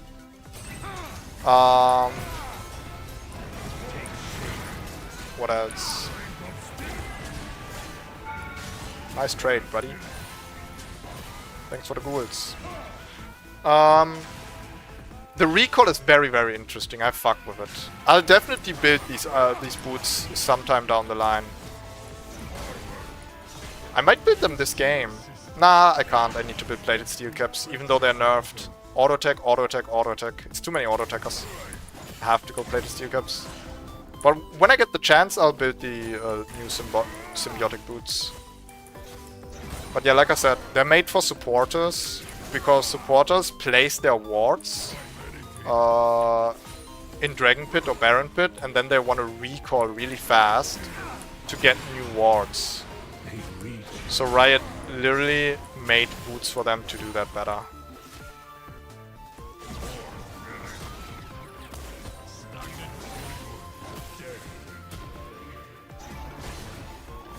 You know, I'm fine with not fighting Yorick anymore.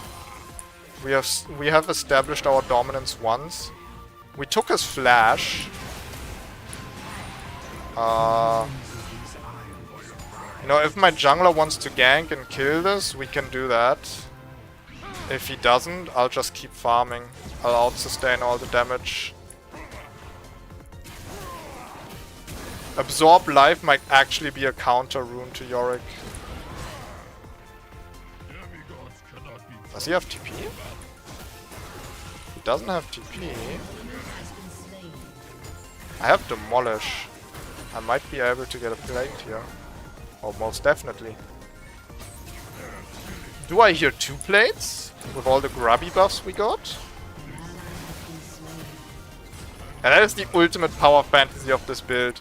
You out-sustain the enemy until he's like, fuck this, and resets base.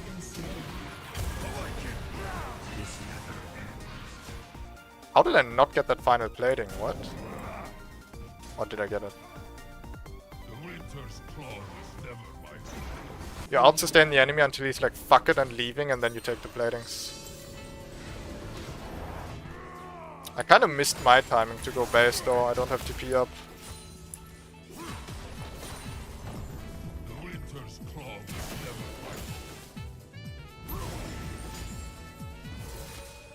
I'll wait 50 seconds until I reset, it's fine. What's the minute, bro? I can survive. I think this is enough points in turtle for now. I'll start putting some points in my E so I can chase better. Thanks for the plus 50. Idiot.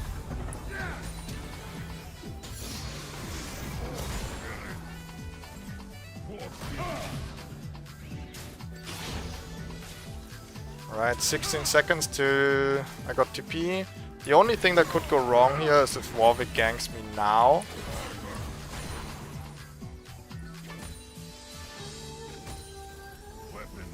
Ah, but we're fine. Dude, I am almost 10 CS per minute. We're fucking dominating. I'm swimming in gold. Boom, boom. Speaking of swimming in gold, I do be missing 10 gold though. There we go.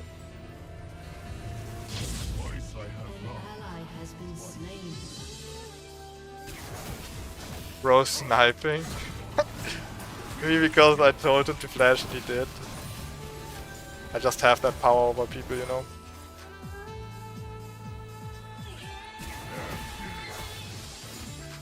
I hope they do more boot items. Dude, boots are too useful to be sold, you know? You cannot sell your boots. If you sell your boots, you're easier to catch in the late game. And if you're getting caught, that could literally mean the ending of the game. If your team is left 4v5 defending their base, they might be fucked. So you can never sell your boots in the late game. I really like that Riot did like a boot item, like a boot upgrade, like Zephyr. And I hope they do that more for the others too. An enemy has been slain.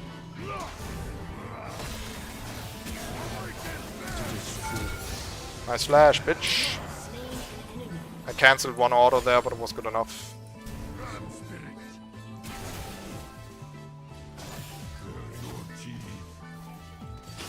Seems like we killed this dude just in time. Warwick is here to take over for him. Would have probably ganked us.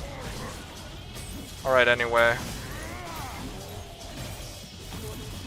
I'm gonna take that if you don't mind. And then I'll take your life. Yeah, you should have ulted when you had the chance, buddy. Nobody lives the isolation. And that's just one dot. That's just one dot. You wait until I get my other one. Oh, it won't be pretty. That won't be pretty, bro.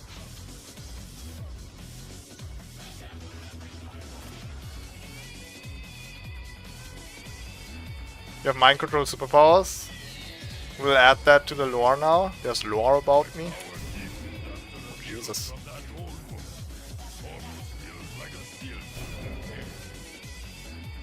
As long as people are not keeping lore of me like over Christian, that's okay. I kinda don't wanna fight Yorick until I have my bleed item.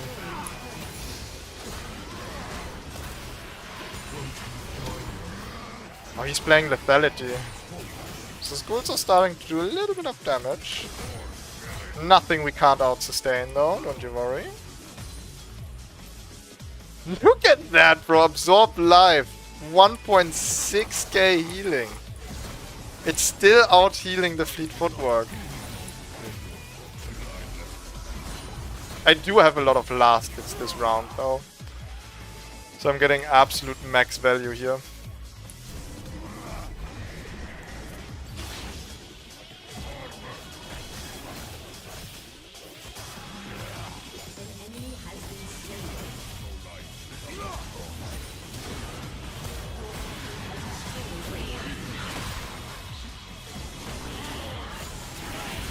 I really don't care about fighting this guy. I'm so fine with farming his ghouls. I must have made 100 gold off of his ghouls already.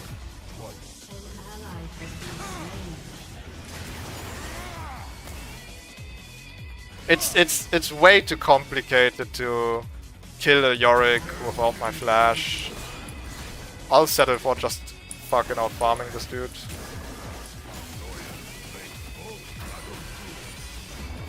How am I still not at 10 CS per minute?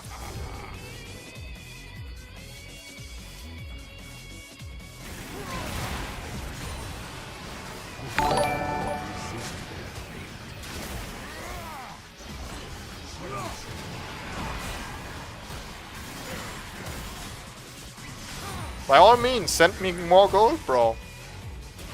Send me all the little ghouls.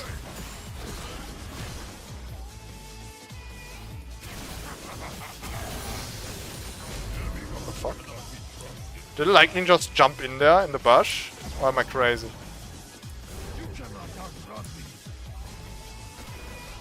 What was that notification? I swear I had a notification. Must have been a new subscriber from the YouTube. Thanks for the subscription, bro. I didn't see your name, but it is appreciated. Alright, we have the dot item, guys. We have the dot item. Now we're cooking. Now I'm looking for a fight against this Yorick.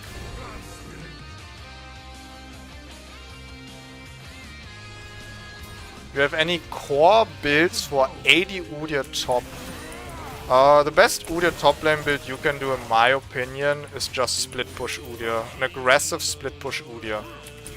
You go Ravenous Hydra into Trinity Force and you just absolutely stat check the enemy. You can't do that against every enemy though. There are some champions that are specifically good against on-hit Udyr, for instance like Jax. Jax is not a terrible matchup for Udyr, you can actually win it. But you have to play Phoenix Udyr. But since you asked specifically for 80 Udyr, that is what I would do. I would just play split push Udyr. That's very aggressive though, so you have to know your limits. It's kind of like playing Tryndamere because he also rushes Ravenous Hydra. So if you have experience with that, that's good. Lately, I've been enjoying a lot rushing Sundered Sky. Because it's good for quick trades and sustain is nice. Like everything about this item is so nice. Very much in tune with the deer.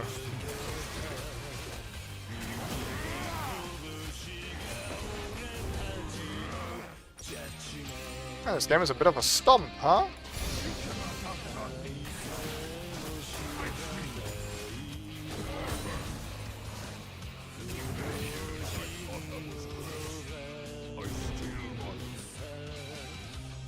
What? Oh my god, I apply my bleed damage to minions? That's interesting. I thought that worked only on champions.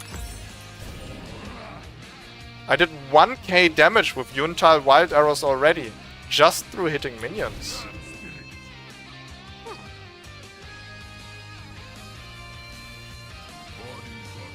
How can you play in Shen matchup? He literally counters you every attack. Yeah.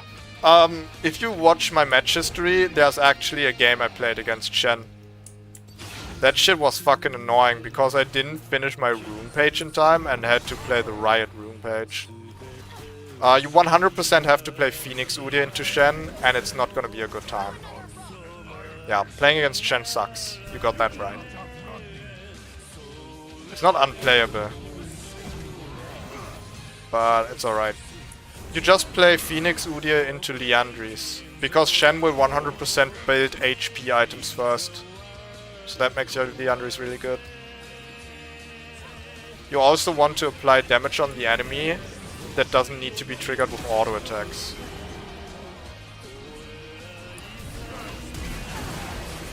That is bad.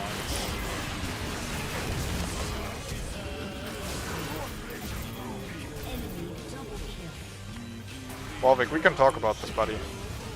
Like civilized people. God damn it. Bro's running Ghost in this economy? Come on.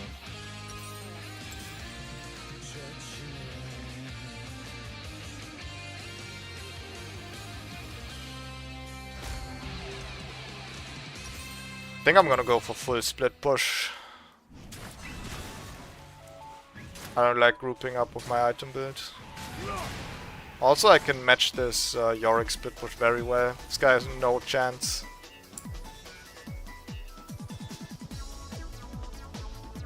Just a clown the whole circus is after you, yeah. They really wanted my ass. That was probably a fat shutdown too, right? Yeah, 400 gold, Jesus. So, kill gold on top of that, I was worth 700 gold. They got 700 gold on me because I have 2 kills and good farm. Imagine that. I play the most basic lane. I have very good farm and 2 kills and I'm worth 700 gold. You can't win, bro. You just can't win in this game.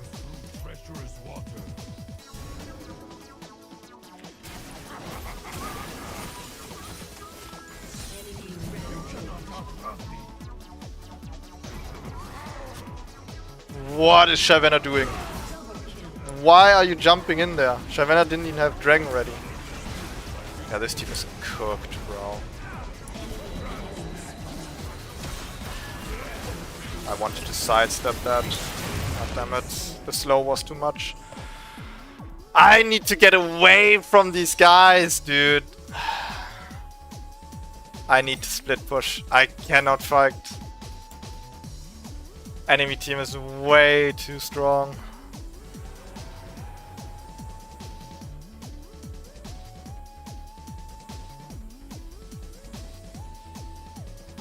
Keep low on every superhuman that might threaten my rule. Bro got a whole anime in his head. Damn.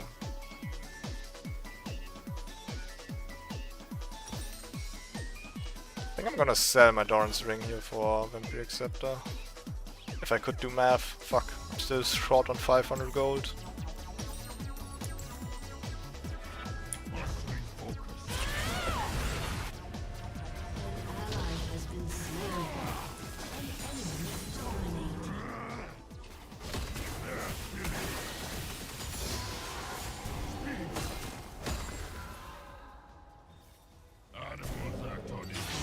I'm gonna stop my split push very quickly here. But I might get that turret because they're over chasing so hard. Yep.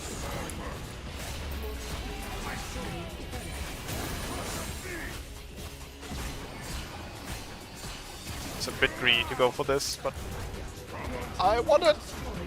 We're opening the gates today, boys. It's a split push angle. That's one side down. Now we go to top lane. Oh my god, my team stole Baron? Holy, winnable? Hold on, winnable?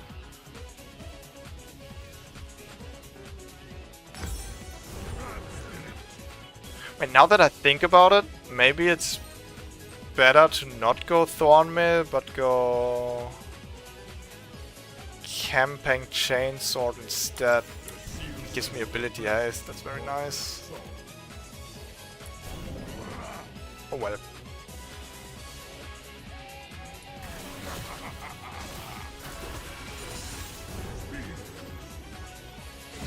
Let's see if we can win this game with split pushing. I got a good feeling about this. Yeah, we got 6 grubs.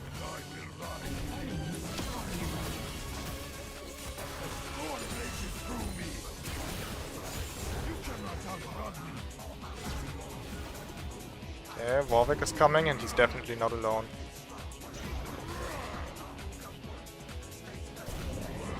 Yep, there's Pike.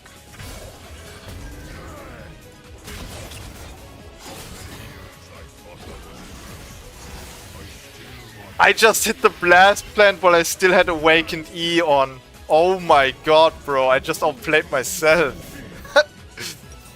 Holy shit, that's a good thing to keep in mind. Imagine you actually do a play with this. Like you throw somebody over the wall by using Awaken E, but you yourself don't fly over the wall?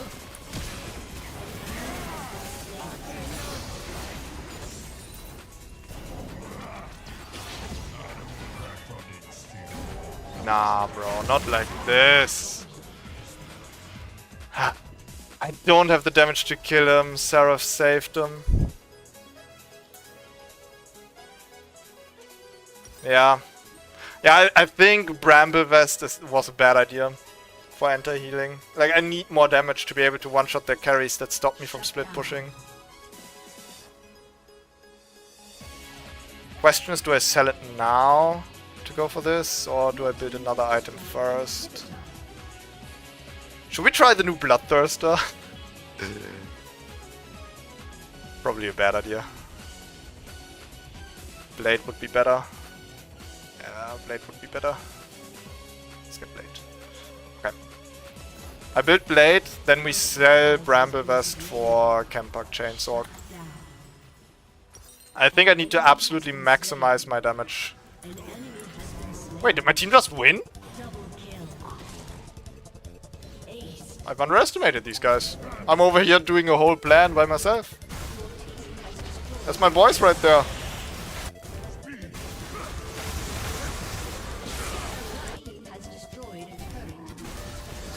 Okay, GG. I'll take it.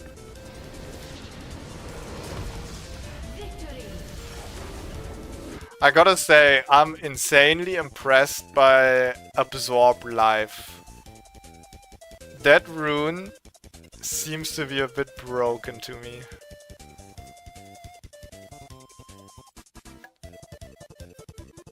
Total healing, 0. Amazing, Riot, good job. Now it actually healed like 2.3k health. It's just bugged. It's actually so good. It out-healed Second Wind and it out-healed Fleet Footwork. And Second Wind triggered a lot with Yorick's ghouls jumping me. There's no way this guy plays Yorick for a living, right? Kled Nar Scion. I actually have a lot of problems laning into Kled. It's beyond me why you wouldn't play that then. Oh well, that was nice. I guess we can queue for jungle now to play the Burn Udyr.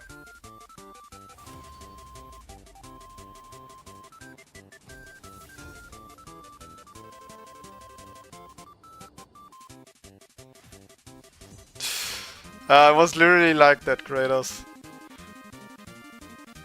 I was making up that whole Ocean's 11 scenario in my head, where I have to come up with some sneaky master plan to get to their nexus with split push. My team was like, bro, the front door is open, just walk in. Ah, fuck it, we'll do it ourselves.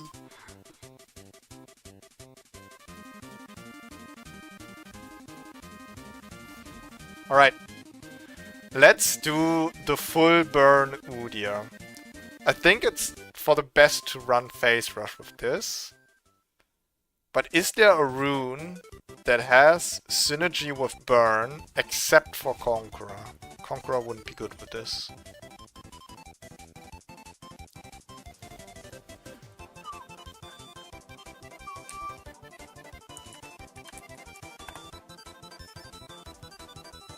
Don't want to delete my Trinamere rune page. I'll delete this one. You want to play full burn Udyr. Dark Harvest would be so good with burn builds if Dark Harvest triggered on item damage. But it only triggers on ability damage. For some fucked up reason. Airy could work. Airy could work.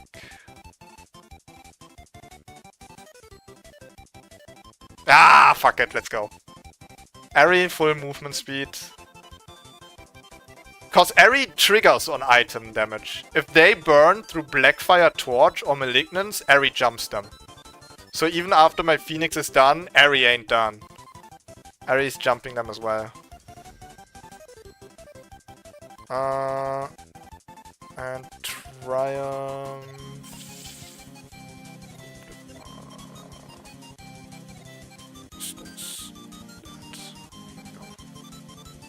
Let's go. And of course, since we're playing the burn build, we have to play Spirit Guard Udyr for the Fire Phoenix. Arcane Comet could also work, yeah. But it will only get to trigger Arcane Comet once. Eri could jump them multiple times, which is like more in tune with a burn build. It's all about the power fantasy.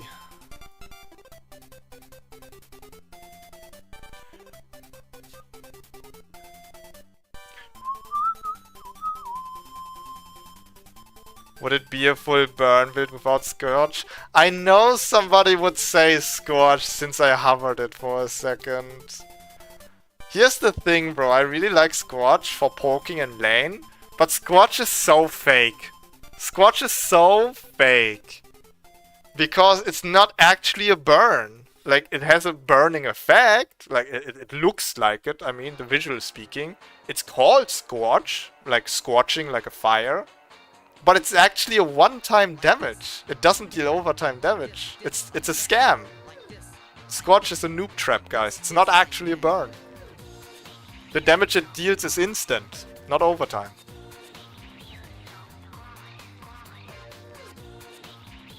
Summon Gary. What the fuck? Did you call it? Did you call it that on purpose? I like that name. You call it Summon Gary instead of Summon Ari?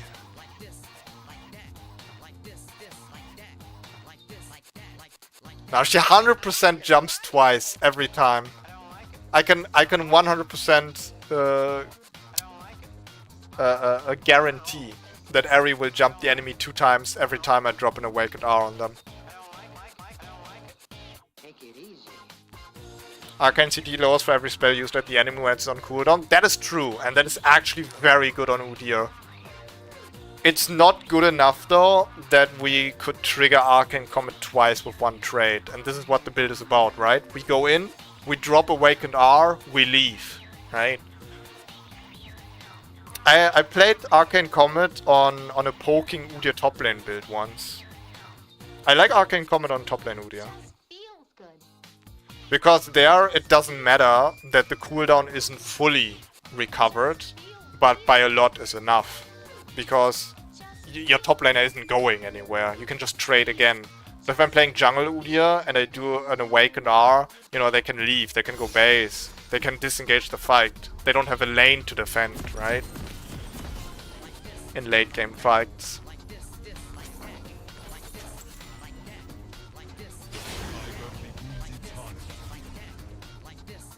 Alright boys, here we go. Witness the first penta burn build in the game. A pentuple burn. We got the Phoenix, we got the red jungle item, Liandry's, Malignance and Blackfire Torch. For a total of 5 burn effects on the enemy. For the first time ever, we are literally cooking.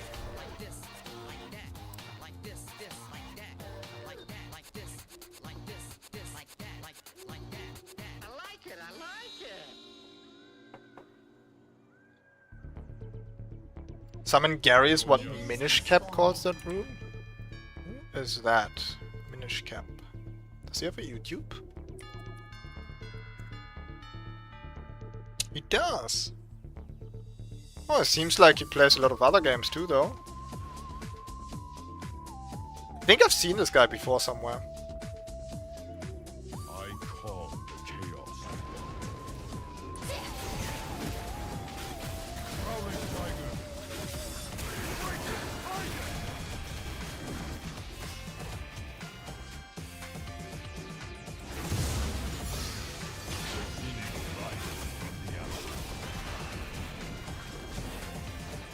Oh, I can't wait. I hope the enemy team doesn't surrender until we have all our burn items finished. That would be a bummer.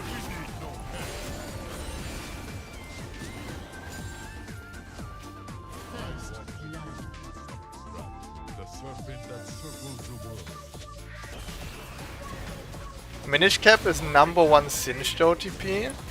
Oh, okay. So, and he plays Airy on Singed sometimes? That seems fun. I bet he's happy with the Blackfire Torch edition as well. Especially because Malignance is a burn item that's literally not playable on Singed. I mean, it is playable, but he can't trigger the item. Him getting ult CD and mana is probably still good. But it's a bit forced.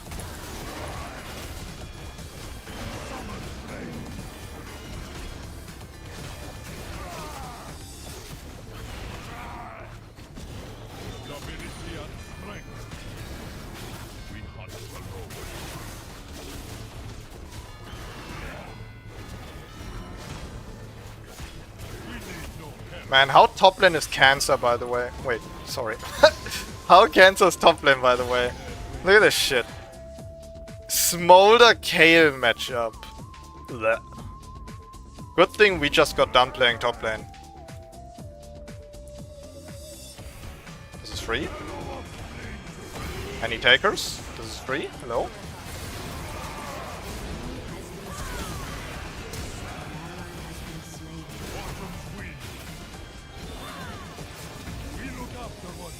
Okay, we trade flash for flash, which is really good. If you're a jungler, don't be afraid to trade flash for flash with a laner. Because your flash is not as important as the laner's flash. This Smolder needs to really watch out now against the red buff Kayle without flash. If Kayle plays this aggressive, the lane is pretty much over for him until he resets and her red buff runs out. Alright. And we're off, guys. The first burn item is in our pockets. Already got the hotfix nerf, 10 ability power less, still very strong.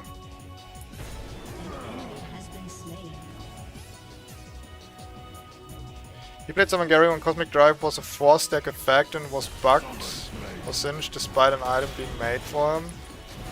Dude, I'm so glad they reverted Cosmic Drive to what it is right now. Just trigger it once and get your movement speed, it's so much better.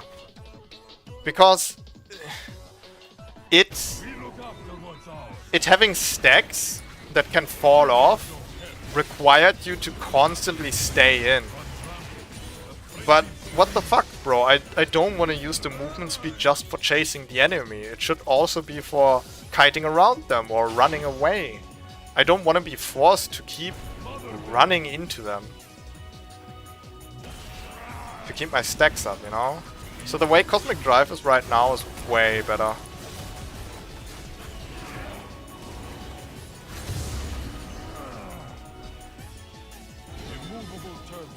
Let's go. Let's look for some trouble.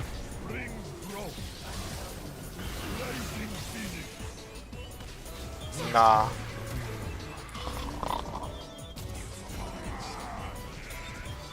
Bro, I'm falling asleep. Their support just did a double dash and I get sniped across half the map for a root. Holy, talk about untouchable. And now they're getting collapsed on. This is amazing.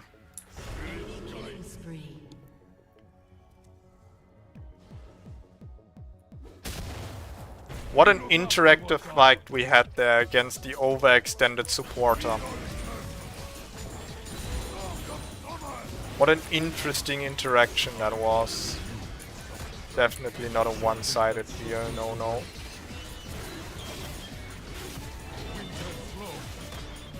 Who's their jungler? Carthus. This guy is just mad chilling, huh? Oh, he took Dragon. Okay, so that is what he was doing.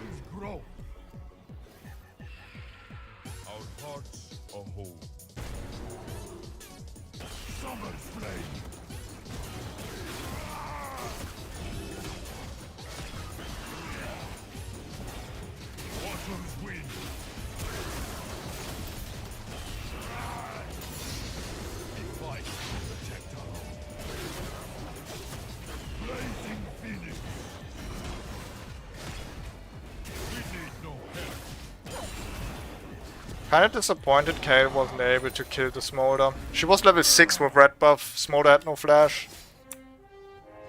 Smolder has the same farm as her. He's only one wave behind. It's like I never forced his flash. Kinda disappointing. Oh well. Some Kayles need time to blossom.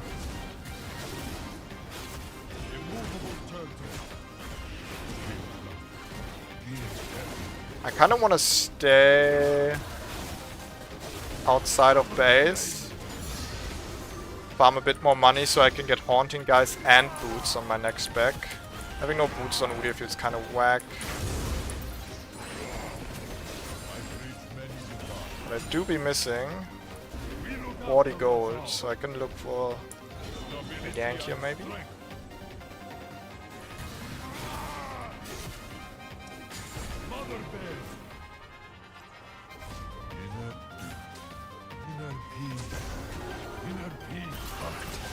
There's no way that triggered my awaken. What the fuck, bro? Whatever, dude. Oh my god. I hate this bot lane.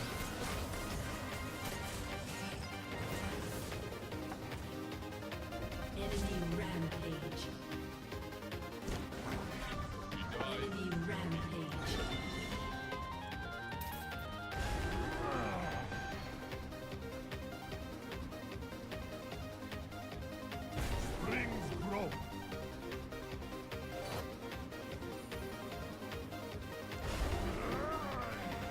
There's no way you do that.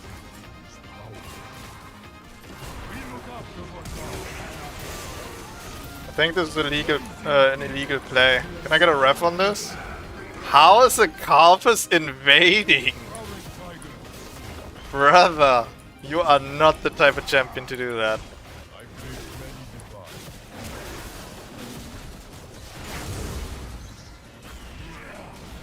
Highly illegal play. Don't ever do that again.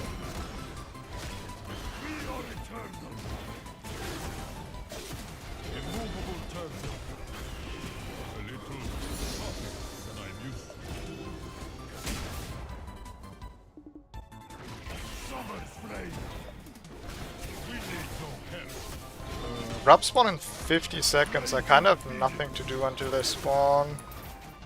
Maybe I can get a gank in here.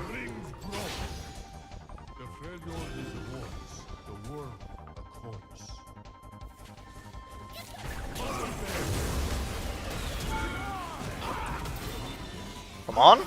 Nice. Little bit of a fade away there. Didn't have wards here apparently. That's good. I could reset, get Leandries, but I could also stay. It's still 15 seconds till spawn. It's gonna be fine if I'm a little late. I can also get... An enemy is dominating. We look after what's ours. Nice, she gets away with that, right? Oh god, it's Camille. They're going to grubs. Who stands against us? They're going to grubs, aren't they?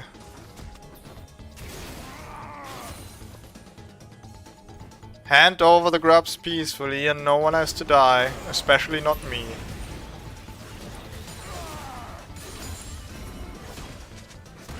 I don't want to fight about this. Just give me the grubs.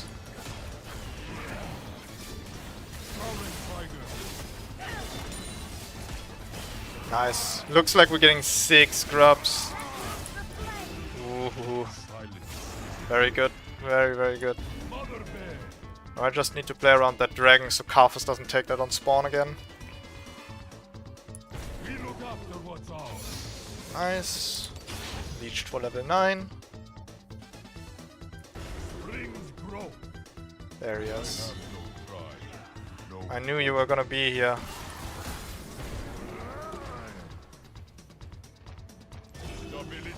Dude, this Camille has too much pressure. This is a fucking support and I have to play so carefully because of her. What's up? Bad timing, brother. Oh! Yeah, okay, no, it's fine. You all in with your ultimate. You lost half of your health and you dashed into me, but you got your other 2 dashes, so it's fine.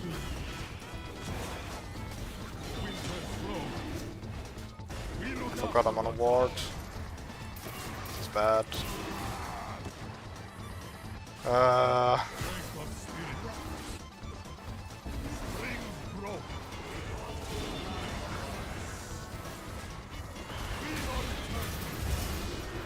This is so cringe. I got no bot lane. I kind of fed enemy bot lane, but they're also bad.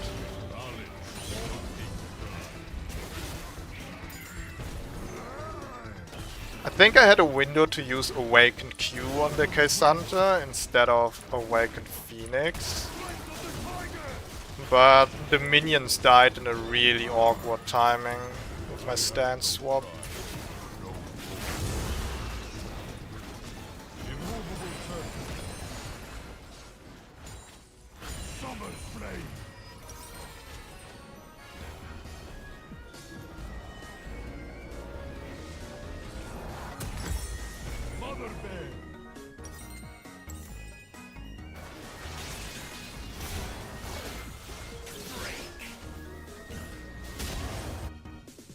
Interesting. She's building Eclipse Camille for even more shields. Is that... That's not the usual build you do on Camille, right? Eclipse? I never saw that before. It's probably not efficient to do that because the shields stack on top of each other.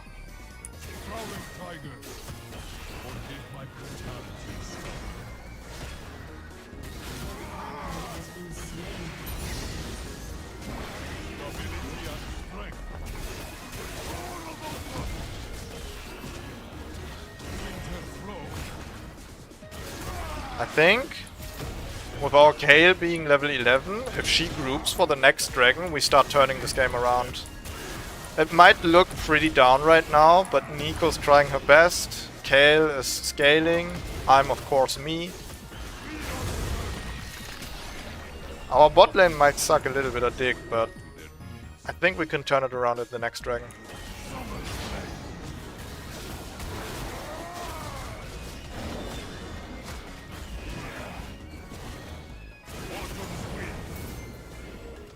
Oh, look at that.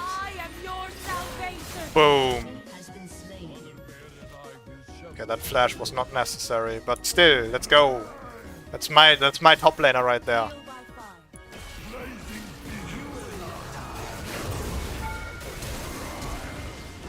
I'm so mad. I'm so mad right now. Wow, how did he get here? Did he TP? Fuck. If I committed earlier, I would have gotten that double awakened hit on him for the one shot. Eh.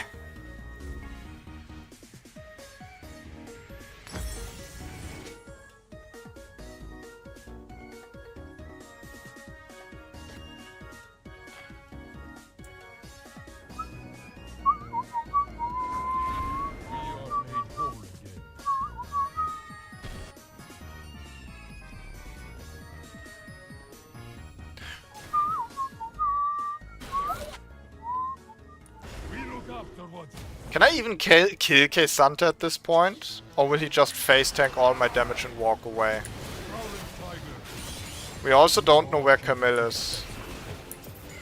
Oh, okay, she's bot lane. But K'Sante's gone now, so I guess I'm going bot lane.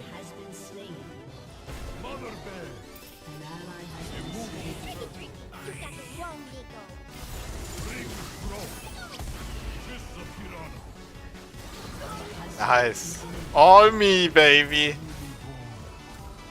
Tell me that wasn't the most impressive Udyr play you ever saw.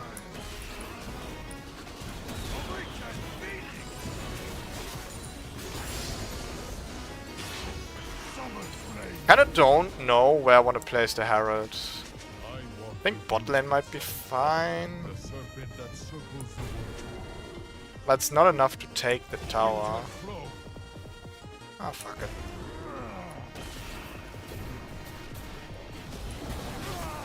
I hope Varus isn't too mad about this. Nice snipe, bro. Too bad I dodged it. Alright, we got some good damage on this. Carthus is acting hella cringe. I actually still got hit by that. Fucking really? God damn it. I mean, I was dead anyway. But I was waiting so long in front of that Carthus W. How long does that last?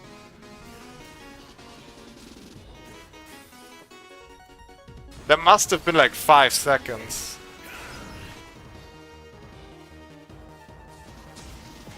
Yeah, it lasts 5 seconds.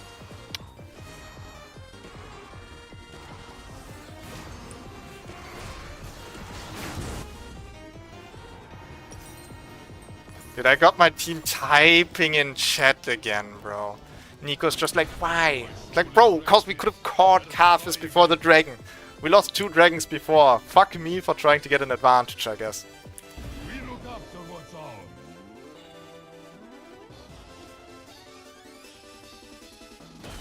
I actually ran a little bit too early into the Carthus W. I guess I got impatient. It was not like I can't believe that hit me. It was more like I can't believe that W is still there. Because I was waiting so long to catch this guy.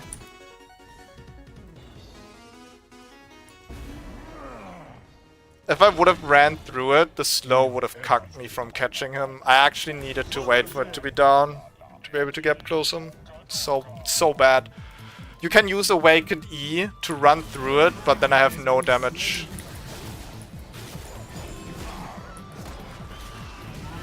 If I have follow-up, I can do that, but I had nobody who got my back there.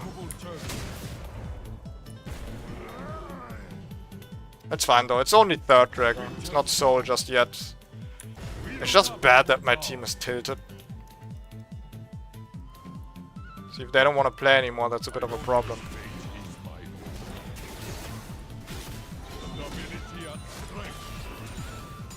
My build is only getting started.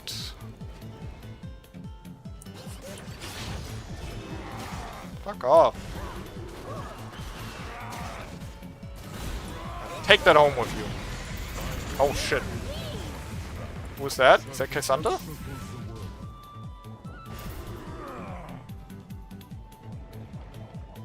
Man, they gotta be pre-mates, right?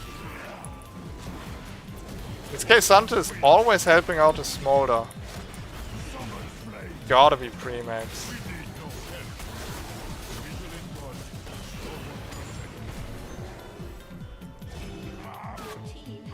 This Smolder doesn't have flash, I can kill him, yeah.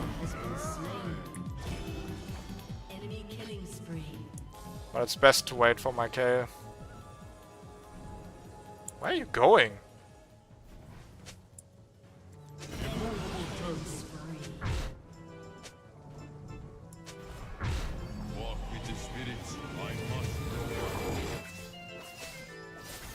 Wow, this is very friendly chatting over here. Definitely a chill player there.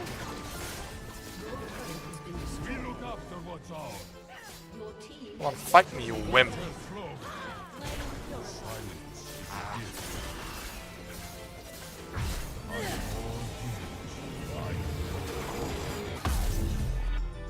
Interesting. I thought that would have stopped my back, for sure. I guess sometimes we do get lucky. Alright, so far this was just the usual burn build. Now we're about to go into new territory. The Blackfire torch. And of course our red jungle pet.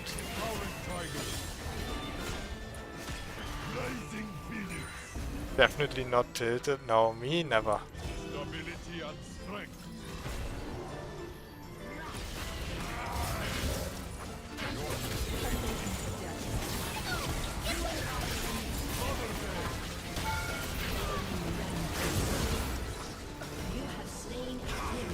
No shot. I had no space to sidestep there.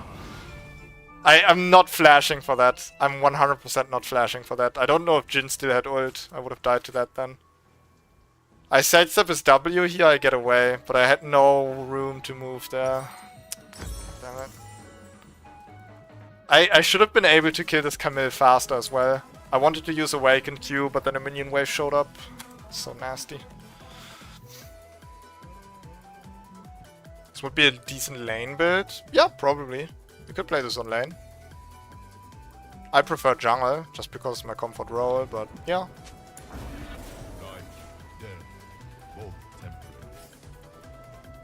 The mana in this item build is definitely more useful on the top lane than in the jungle.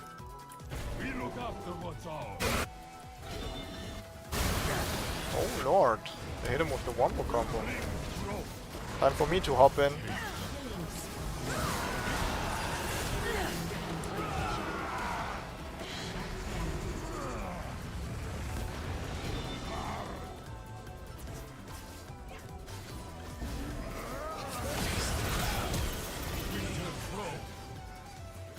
Nice. Good follow-up. Good follow-up from the team.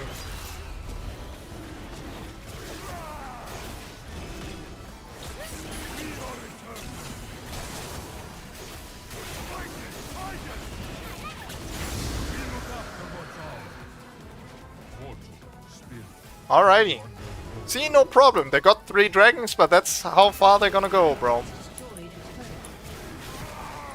We are not giving up soul. Our Kale is finally level 16. We literally have Hulk Smash 1337 on our side. What could go wrong?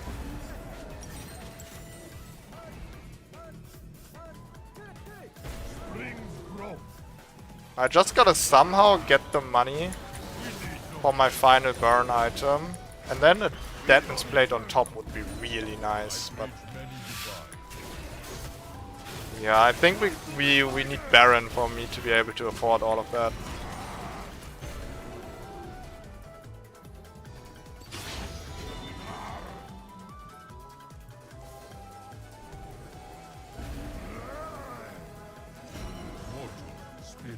Can I kill Smolder 1v1? He has his execute already, because he's been perma-farming top lane. So I probably can't 1v1 him. Luckily I got Kale with me, so that won't be an issue.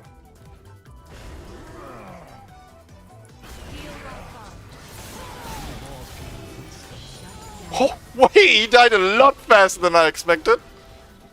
Did Kale do another auto attack there? Or was it all just the burn? I didn't have my camera on it.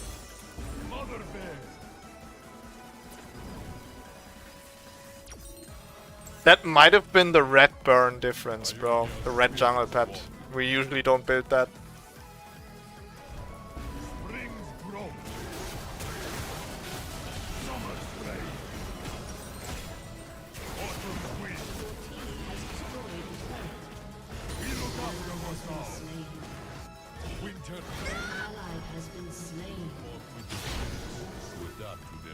There's a lot of money to be made here. We play our cards right.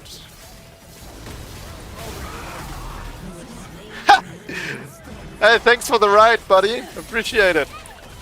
This will be my stop, though. Oh shit. Oh my god. I can't move, man. Thanks for the ult, Kale. Ah, but it's not enough. I guess this truly was my stop. Yeah, fuck you, Camille. She was really feeling herself after that kill. Alright, we got the final burn item. Let's go.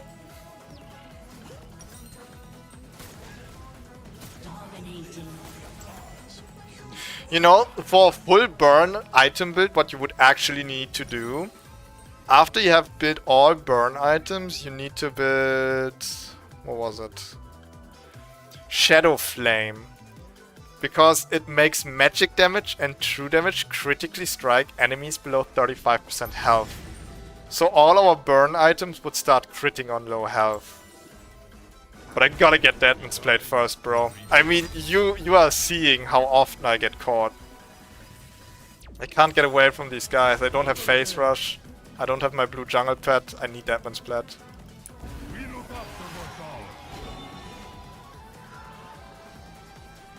Fimbulwark Archangel? Yeah, You know, that would definitely work well with my mana. Look at this broken champion, man! Sorry.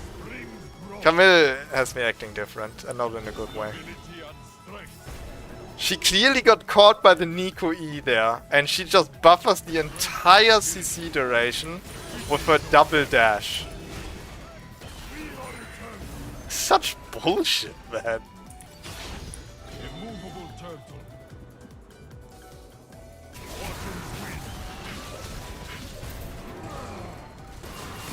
Yeah, yeah. That's your answer to everything, right? Either she gets one shot or she's gone. Okay, how can you not get angry at this? How can you look at this and not be mad? Why is my flash almost up? Somebody's dying here. You.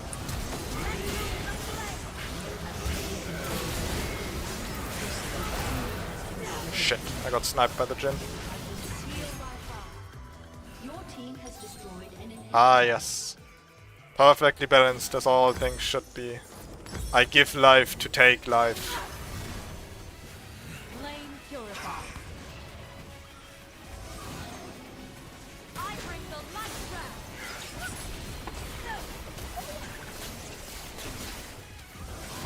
trap. This Kale turned into an absolute monster. Look at this farm, Jesus. This is how a Kale is supposed to be. You just buy her time until she's level 16 and then she dominates the entire game. Let's go! I wish the enemies would have grouped up more. There was never like a 5v5 team fight for us to drop an Awakened Hour on an entire team. It was always just little skirmishes here and there, you know?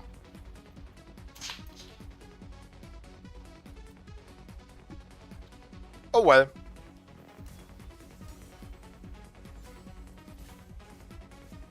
Welcome to Camille Haters Club.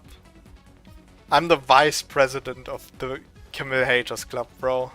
Fuck this biatch. What else does he play?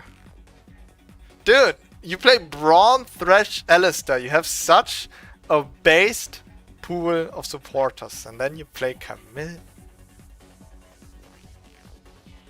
Braum is actually so cool. I played a game of Braum recently with a friend of mine. I want to get better at all Freljord champions. And I always liked Braum anyway, even before deciding that. Where's my match history? Yeah. Yeah. I'm starting to play Tryndamere, and I played Braum as well. Also fucked around with Twitch jungle. That went pretty good, but we still lost because the enemy had a split push Yorick that just took our base apart. Yeah. Okay, so we did the bleed build. We did the burn build. We could now do the hyper sustain build.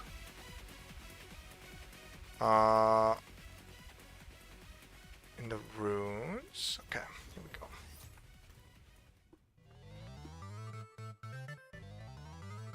They added a multiplier to arena anvils. Anvil deal is actually feasible. What do you mean by multiplier? Like percent? Or like times 2? Like what you can get like an anvil that's... You get a percent increase of all other anvils on an anvil? That sounds broken. You have to get like super lucky to get that though, right? You get an increase on all other anvils? I'd imagine they give you like a 5% AP anvil and it's like, oh nice, I got AP anvils already, so this is good. Because it's a multiplier for the rest of my AP. But you get an anvil that increases all other anvils? Requisite is 10 anvils? Ah, let's go, bro! So they're actually aware of anvil. Like anvil only. That is so fucking hype.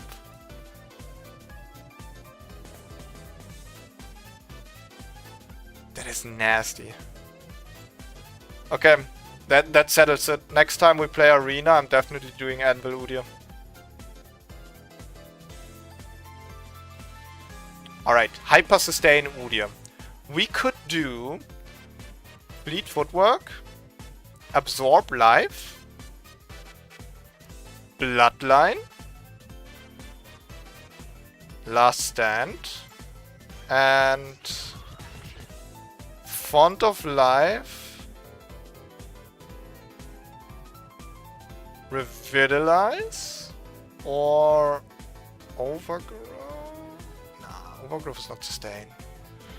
So Revitalize or Second Wind, Bone Plating, probably Revitalize.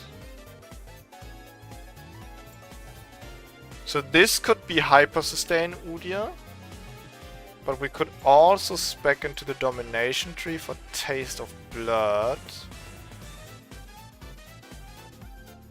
Taste of Blood is slightly better than Font of Life, but you don't get Resolve runes, and none of these other runes are sustain. Fleet Footwork healing is definitely better than Grasp healing. But we could also do Grasp, Font of Life, Second Wind, Revitalize, so we can take 3 runes here. And then we do Absorb Life, Last Stand here.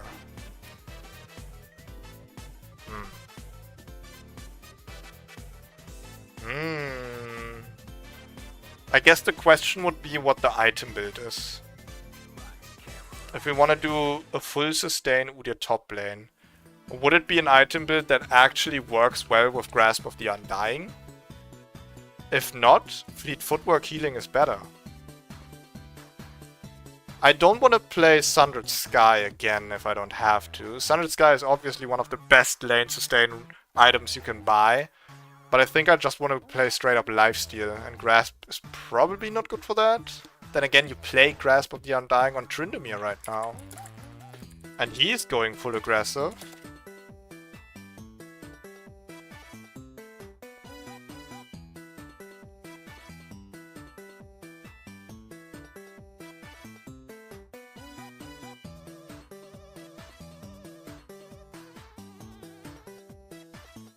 Oh, Absorb Life is insanely broken, Quitter. The numbers don't look big, but if you're actually good at last hitting, it's nasty.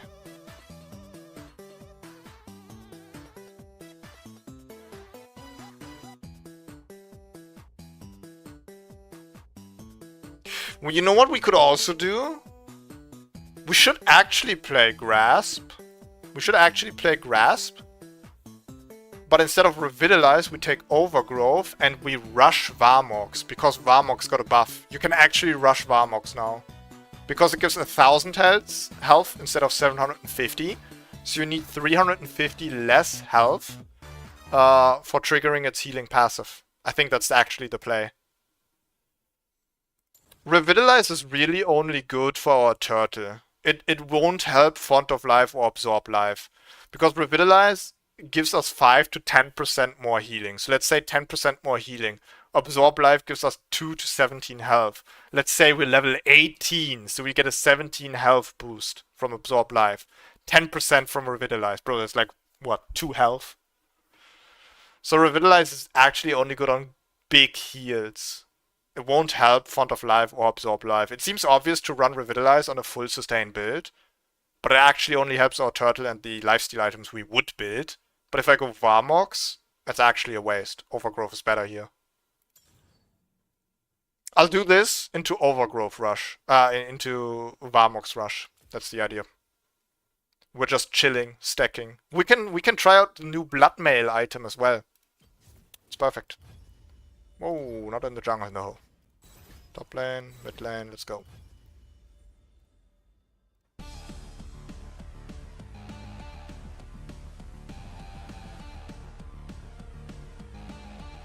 Barmies into Varmox. Not a bad idea to have more wave clear. But to really live the power fantasy of Varmox, we should rush Varmox before anything else. Dude, Quitter, just imagine this scenario, right? We engage the enemy and we take the worst trade of our lives. I lose like 800 health I'm down on 300 and this guy is still like almost full health. I just did a little bit of damage to him. I sit back for a second, I come back full health. He's like, did this guy TP? I was like, nah, it's just Warmox.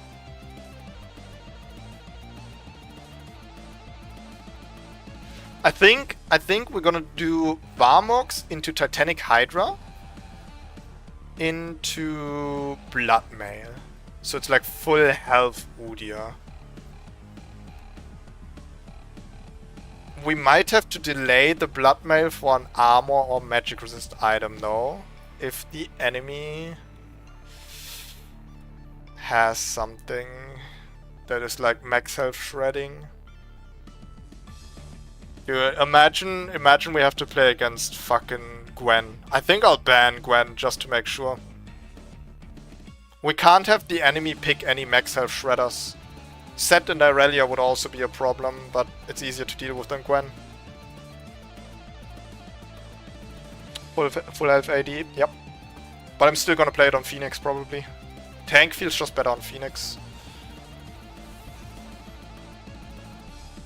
Titanic Hydra is really good on Awaken Q though.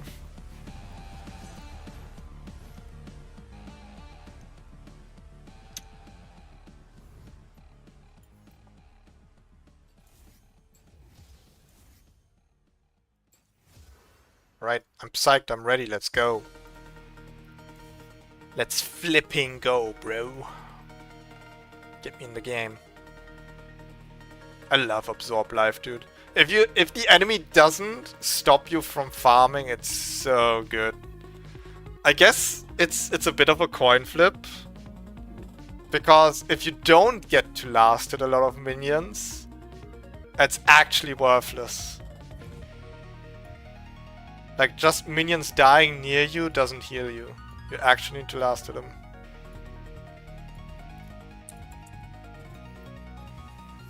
Let's do the Gwen ban, just to make sure.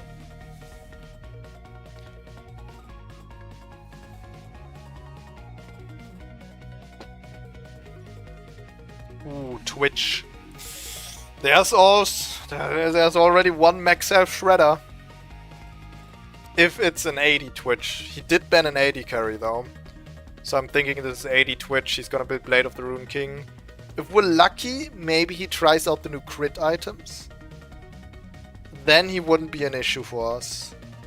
But I'm guessing he's playing on-hit Twitch.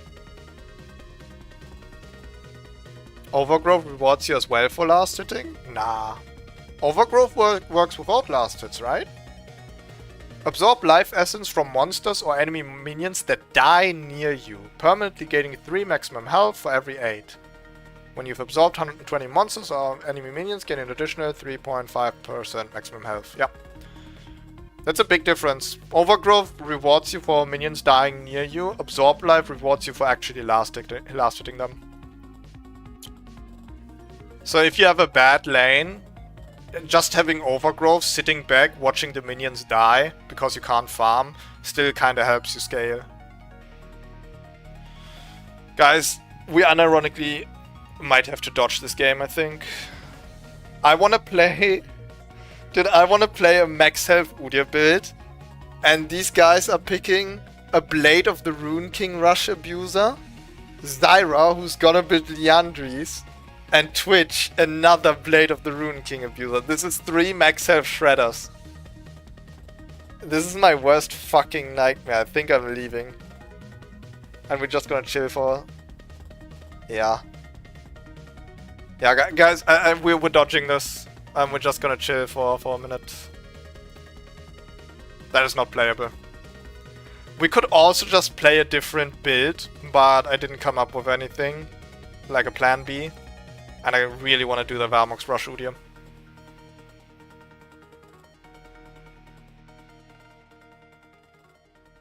Since you got for the Absorb Life, you get twice the value for playing well. Yeah, that's true.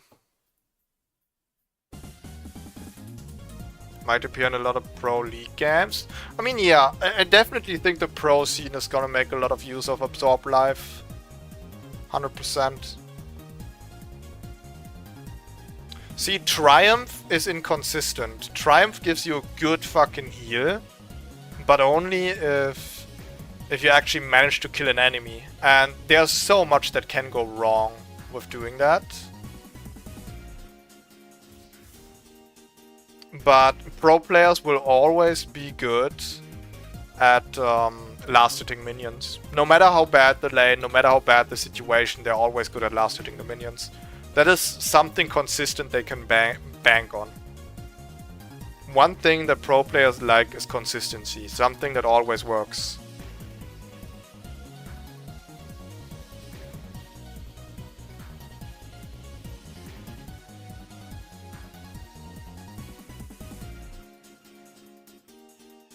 Overgrowth doesn't heal you. It kinda does, but it adds to your max health. Quit up. You get 3 health every 8 minions, okay? So let's say you have 1000 health. And you usually have 2000 health, so you're half health, right? You have 1000 health. You kill 8 minions. Overgrowth activates. Now you have 1003 health, but also 2003 max health. It just adds to your health. Overgrowth doesn't heal per se, right? You're still at the same percentage of health, but you gain health.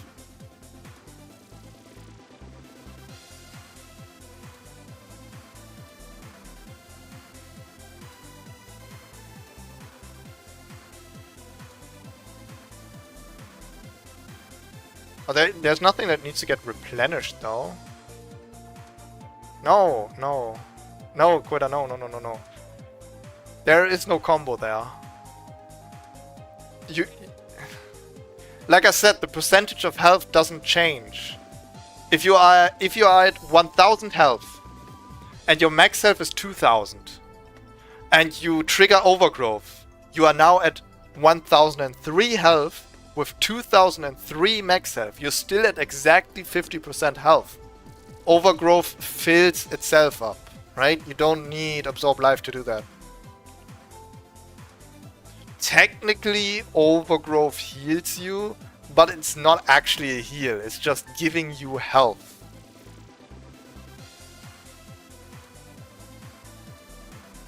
It doesn't count as a heal because it doesn't get buffed by Spirit Visage or Revitalize or anything and like that. It's a health buff. It's just like when Gnar turns Super Gnar or Mega Gnar, or when Lulu ults you. That's not a heal.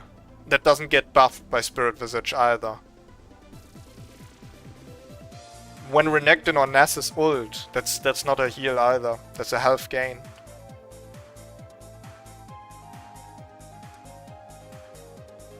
Yeah, exactly. Yeah. Right, we still got 2 minutes on the clock. I'm grabbing a quick snack. You guys can do the same. Go to the toilet, grab a snack. We'll be right back with more action. Varmox Udyr, don't miss it.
You know what I just realized?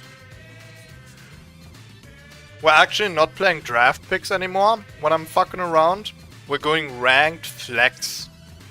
So I just dodged a flex game. Is that actually bad for my rank? Or don't they do that in flex?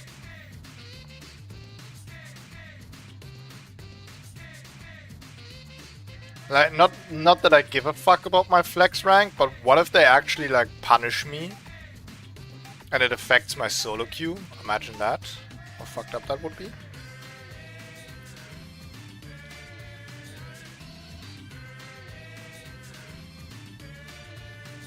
I probably lost one of my rank in games with that.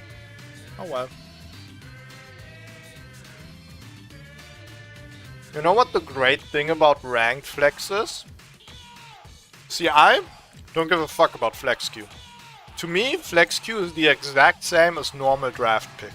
I'll play whatever the fuck I want. I'll do some goofy builds and I fuck around. Because flex players are bad. Flex players are not even half as good as solo queue players. But there's a lot of people who take flex queue very seriously. And on top of that, of course in flex queue, you have a lot of pre-mates. And pre-mates don't give up on each other.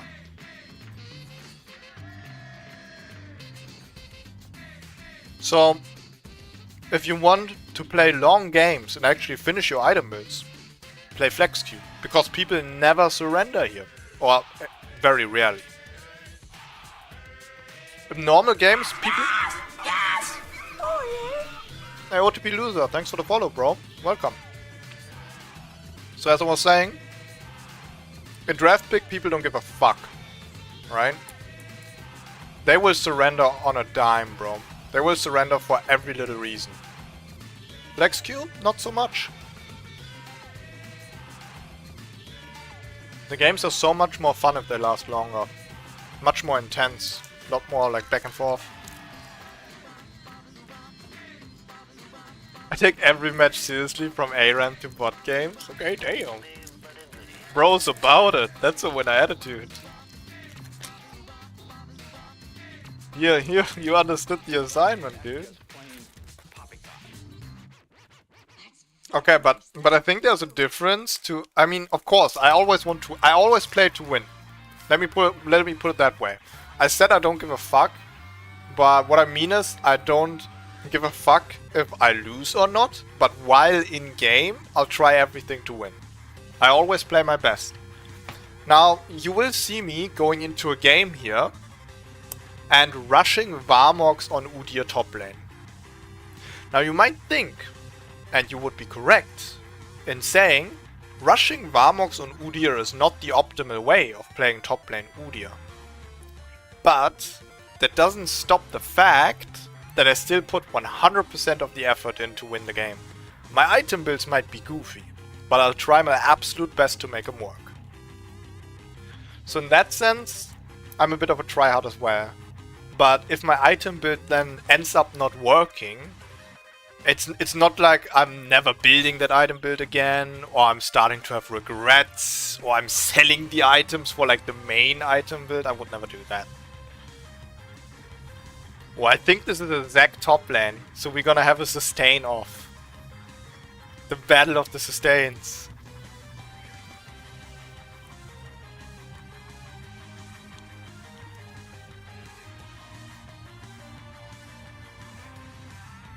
Yeah, exactly, dude.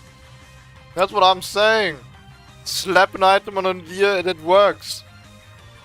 Slaps on Udyr's roof. This bad boy can fit any item in it. Buy now. Get yourself an Udyr, bro. Why would you waste your time playing different champions when Udyr is different champions? See, now we're thinking. You have like 100 champions in one. Wait, this is Darius top.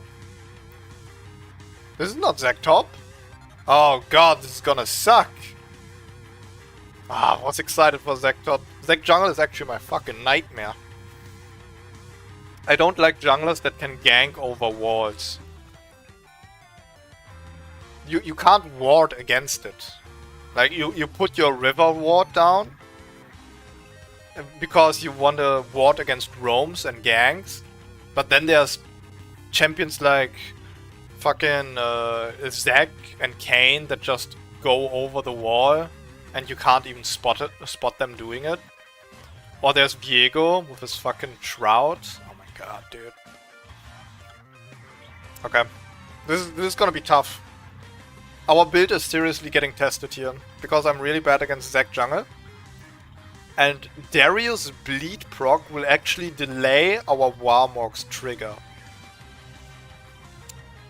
So this is not easy, but we'll try our best.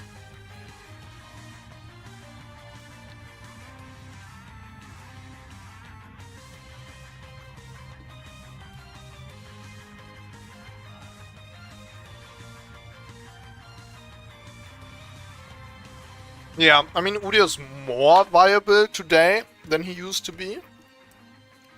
He's more consistent. But, yeah. Just nobody gave Udyr the time of day, bro. There was so much that made Udyr viable before the rework. Just the fact alone that people didn't know how to play against Udyr, that they didn't know the limits of Udyr made him dangerous. People had no idea how to play against him. Also, old Udyr actually breached the meta multiple times. Udyr was on top of the game on the release of Chemtech, what was it called?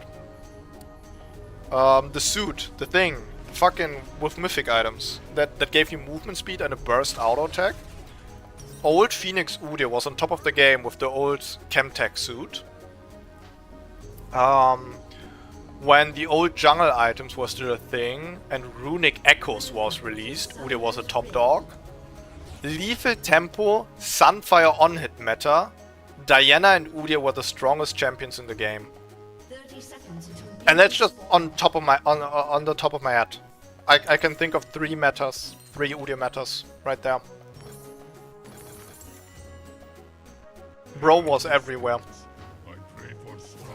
He always found a way back into the meta.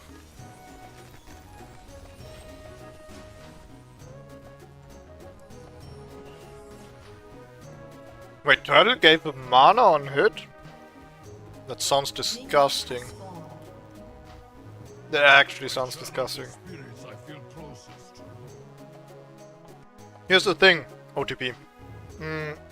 The thing I always preach with Udyr nowadays is that you need one source of mana sustain if you're playing him top lane. You need to go either Doran's Ring or Tear of the Goddess, or you have to take in runes, Presence of Mind or Mana Flow Band. If you have none of these 4, you actually can't lane. You will always run out of mana and then you're useless.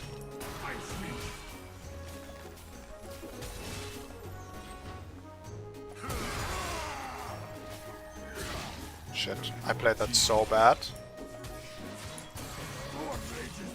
I didn't think that our press would awaken. Thought we were past awaken.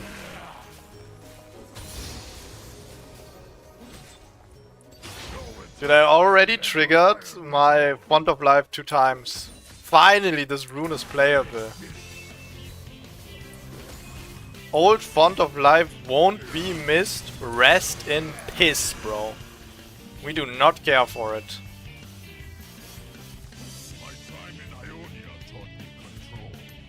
It already healed me for 32 health. That's not bad.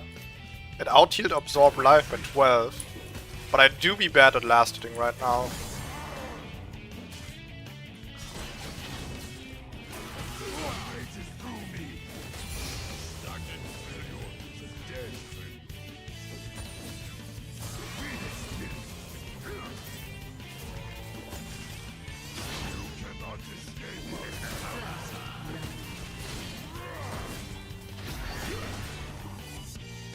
We need to watch out a little bit because he has Ghost and Flash. So if we have him pushed in and he wants to run us down, there's definitely a way he could make that happen. We have a lot of sustain, but we need to watch out. We can still be bursted. If I can survive until 6 minutes and we can get honey fruits, we should be fine.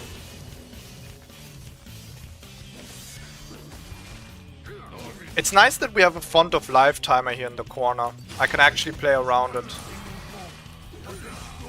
Wouldn't be the first time Riot forgets to put a timer on something important.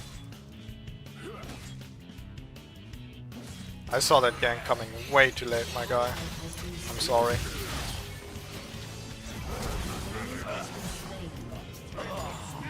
It wasn't a bad gank. He overextended, but it wasn't a bad gank actually.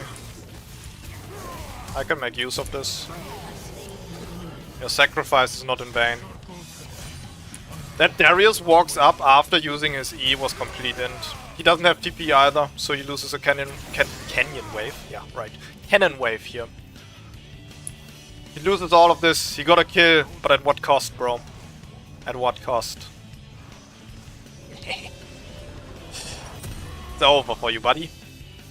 We're taking over. Let's get boots so he can't run us down. Another bot. If you're playing Uber Sustain Udyr, Grasp, Font of Life, Absorb Life, and Second Wind, it is not enough.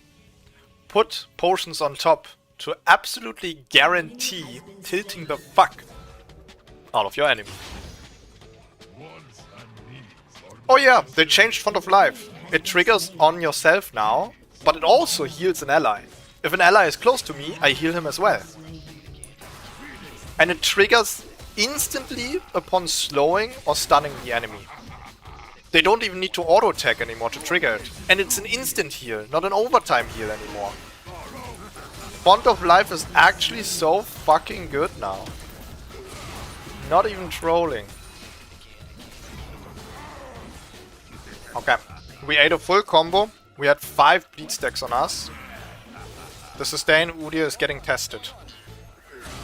We'll see if we can sustain our way out of this one. Wave is pushed into us. We have blue buff.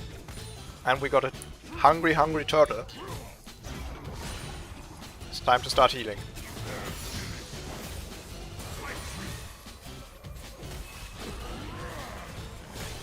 Missed some minions, that's rough. We actually need to hit our last hits for Absorb Life to work. You made me miss a minion. What is he doing? Oh my god, this guy is handless. To anyone who doesn't understand what just happened there, he was not lagging. This guy hooked me, used his combo, auto-tagged me, then pressed Ghost because he thought, okay, nice, I can all-in him here. And then he just stood there, waiting for his auto-attack timer to go down. Like, he still had attack move on me. He doesn't move between the auto-attacks.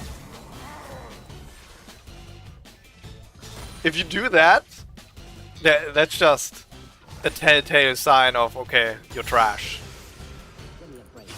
I have lost all respect for this player.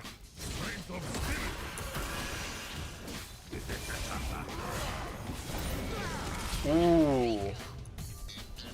Good, but not enough.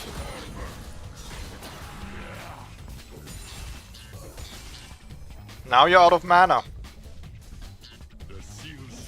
Unfortunately, we don't have Demolish. One good thing about full sustain builds is that your enemy will eventually run out of juice and then you get to take platings while they go base.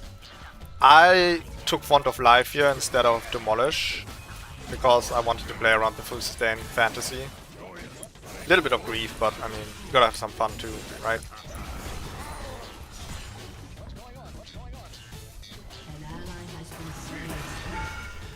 Hit him with the Awakened while he needs to farm. He takes 360 damage.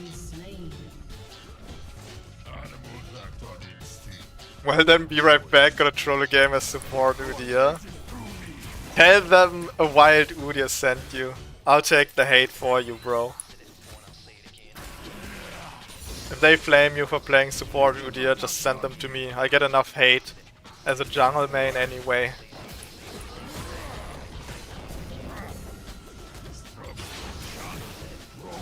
Looks like we will be able to take platings even without Demolish, since we got 3 grubs. There's 2 platings. And this delicious farm. Oh my god. Okay, how are we looking? We are 2 waves ahead of Darius, plus 2 platings. This is going perfect. Oh my god, the perfect gold amount for these 2 items as well. I swear this Darius isn't a paid actor. He's just bad.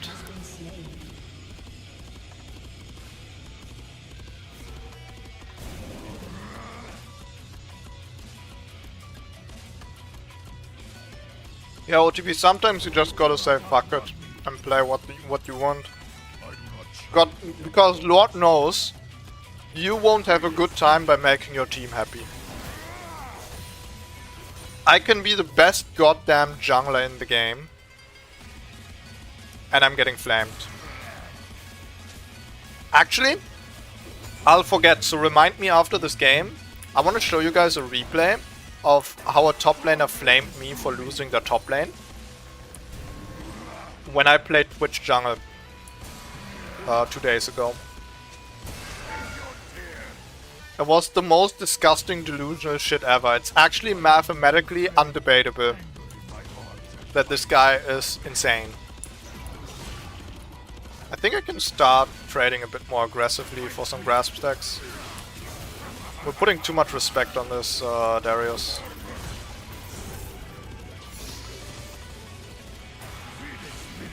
Oh, but I missed the cannon minion for it. Perhaps it was a bad idea. That fade away though? Ooh! You're not looking too healthy, buddy. You are not looking too healthy. Ooh, good grab.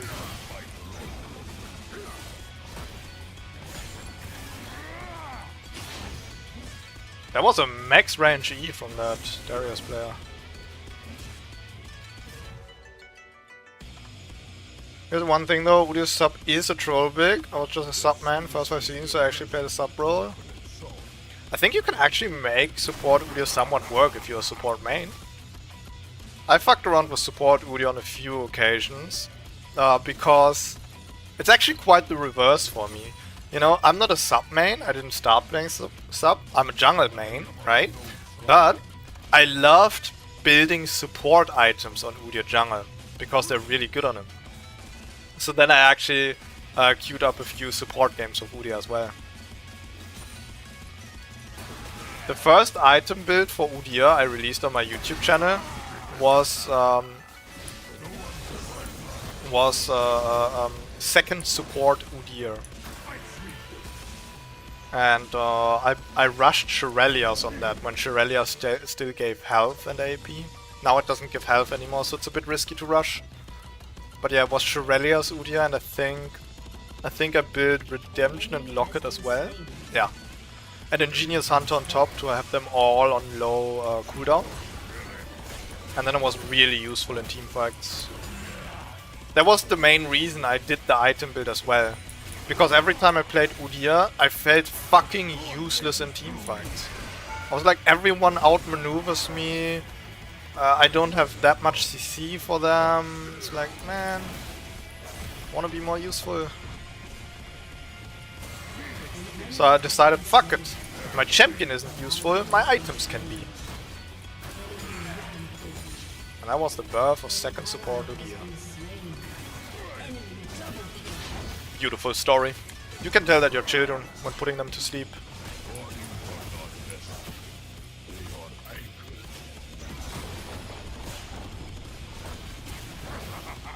Alright, let's not push it too much here.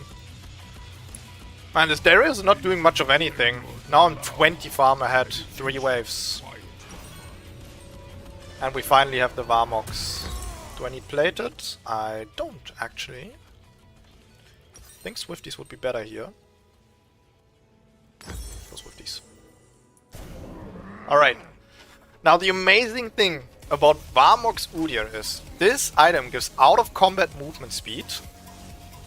So you get to run back faster to lane. I have 460 movement speed right now. And with Grasp and Overgrowth, you get the 1300 bonus health you need to trigger its effect.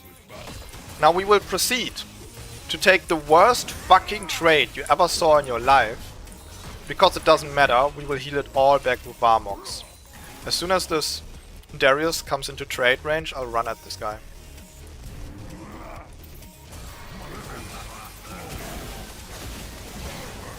Okay, perhaps I'm a little bit too ahead of this dude to actually take a bad trade.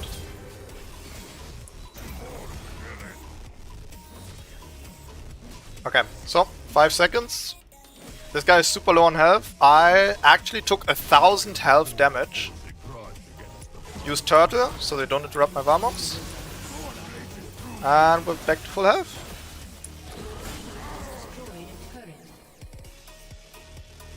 He did 1000 damage to me, but actually he dealt no damage to me. I did not truly know the failure until I left.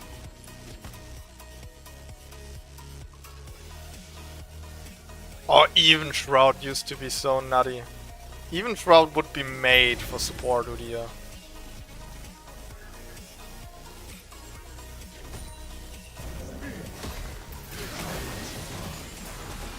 Bro, the fucking minions chased me and ruined my awakened Q. Nice flash, bro.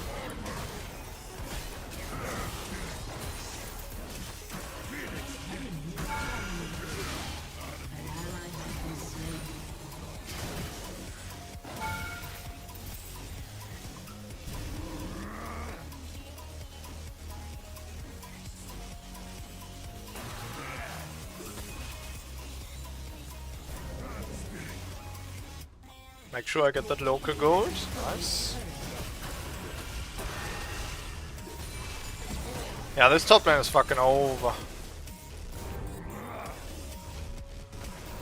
Now the only problem we might run into is running out of mana. So sometime down the line we have to build a mana item. I don't know which one yet though.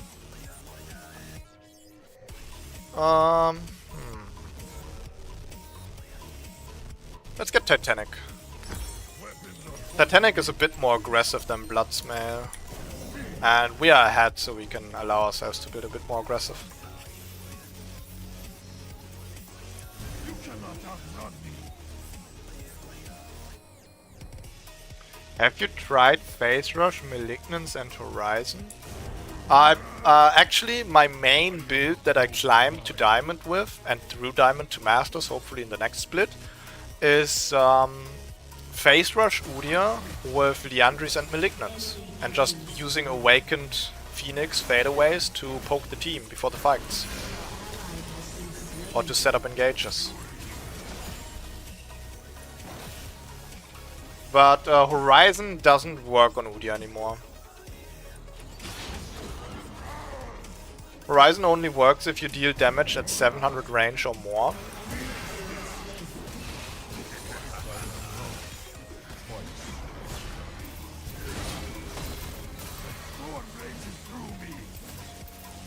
Yeah, Horizon only works if you deal damage at 700 range or more.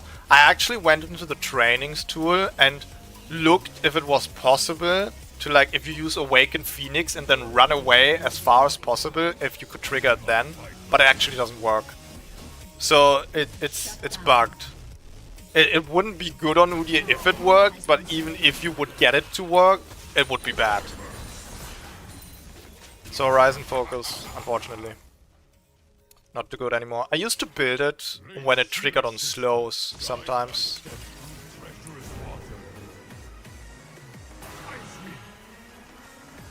But even then the item was bugged for a long time. The item description read that... hold on, you might kill me here.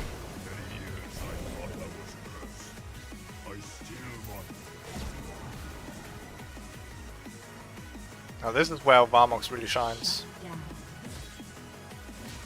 You better stop my Varmox. I'm going to get you.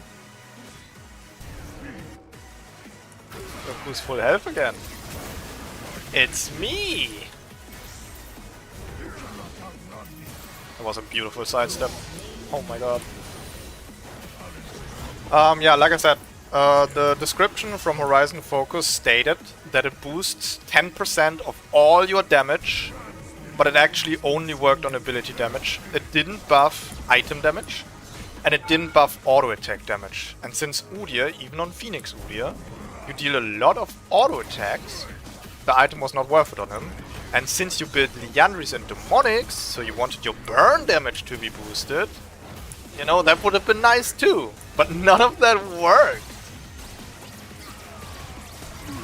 Okay, we're sending the fucking Avengers? Really? 4 people? Okay.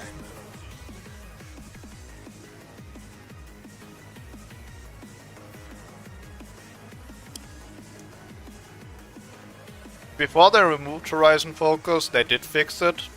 So you could have actually played it on Udyr. But that was only for a short time.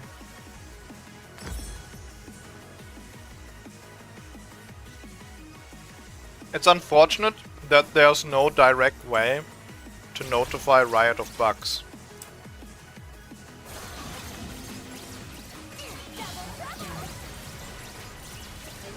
I can't TP on that, unfortunately. It's gone from there.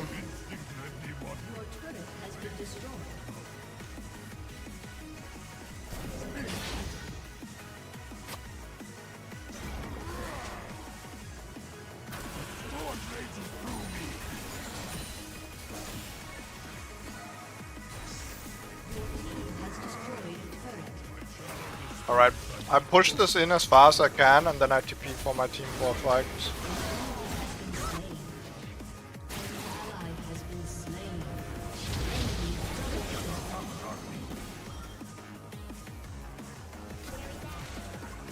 Bro, why is she so fast?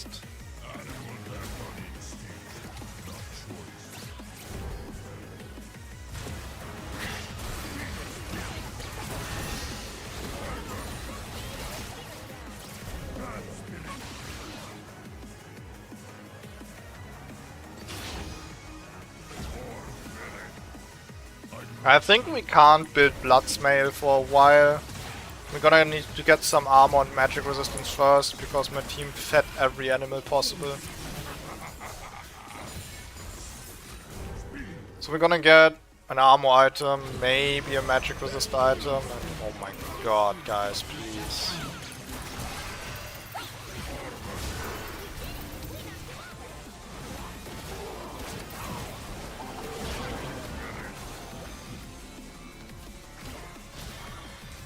What am I watching, dude? Oh my lord. Okay, let's have that. Dude!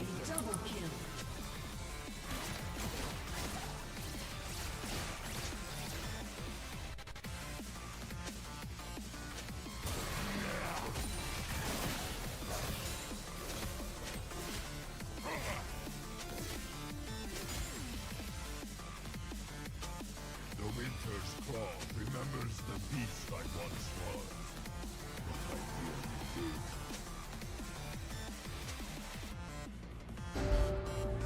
Dude. Instant mute. Holy shit, that's insane. They blame me for that. They blame me for that. I'm just looking at that mess and be like, wow, they're all dead. I can't help them. If I go in there, I'm dead myself.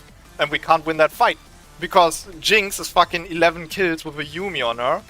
And they're like, Udyr, why are you not going in? It's like...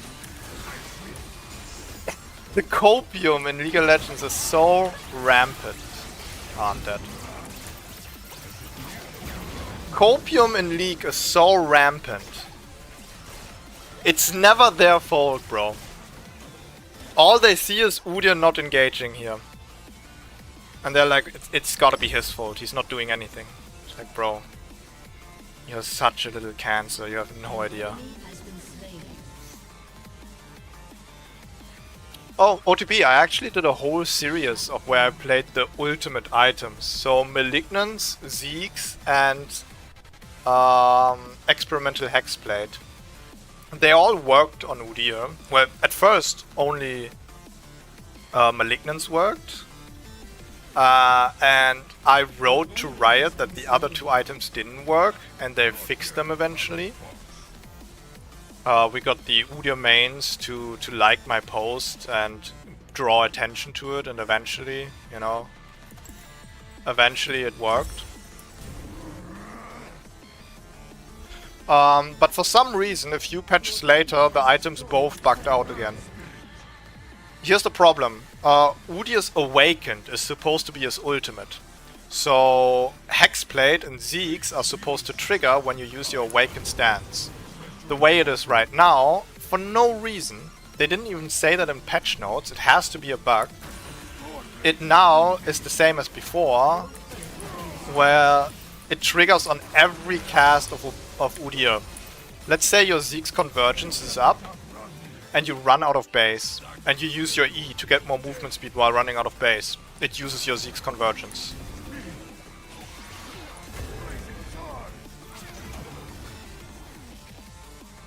So, with every ability cast you do, like using Ram stance to run out of base, using Q and Phoenix to like clear your jungle, it's always gonna use Zeke's and it's always gonna use Hexblade.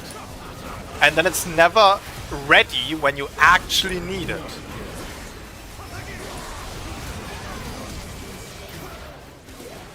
Yeah, this Jinx is just rolling us. Jesus Christ.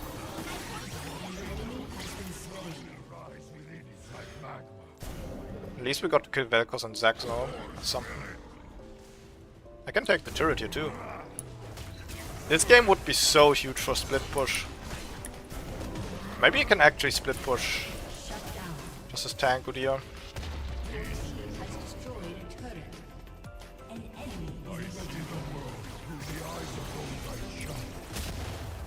Damn it. Leave me alone.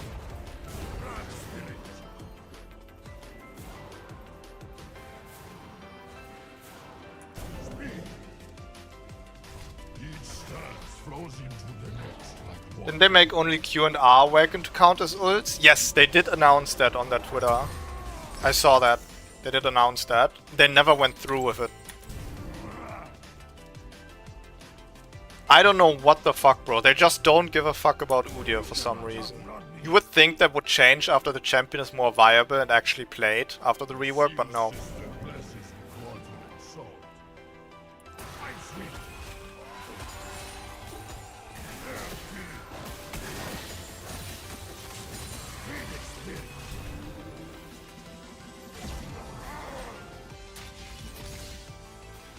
I want to split push, but it's so dangerous.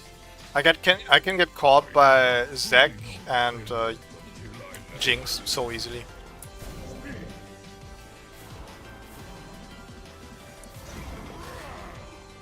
Ooh, Jinx is bot side though. They're probably setting up for Dragon. This could be our chance. Once I got my tank items fully built, I could actually start grouping with the team. But I kinda don't like these guys after they all decided to flame me. Call it emotional, but I'm playing for fun. I'm playing to win, but you know, there's more ways to win. I could just keep splitting.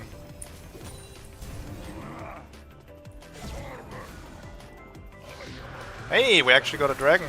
There is hope yet.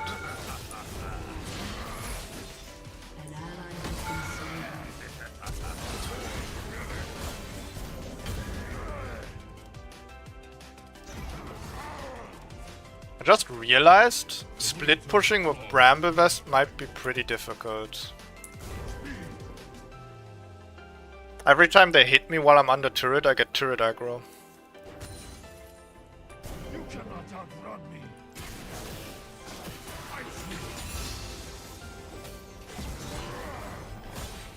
Twice I have loved. Twice. I wonder how much 80 blood mail would give us right now.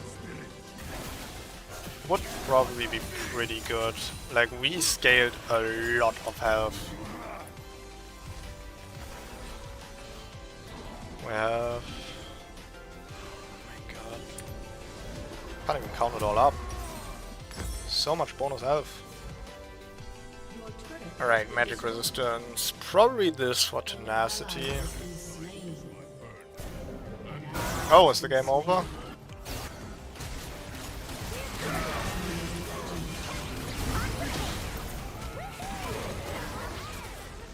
Yeah, you're definitely not fucking useless, bro.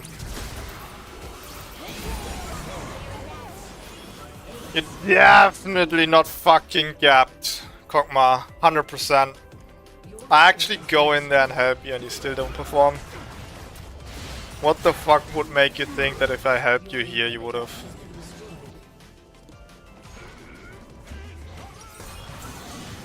Unfortunate. But we had a good fucking lane phase. That is really what the item build is about. I still don't have a plan for the late game. The problem is you have a lot of health and not a lot of resistances early. So if enemy team gets fed, it really hurts. Defeat. Unfortunate. Well, we can't win them all.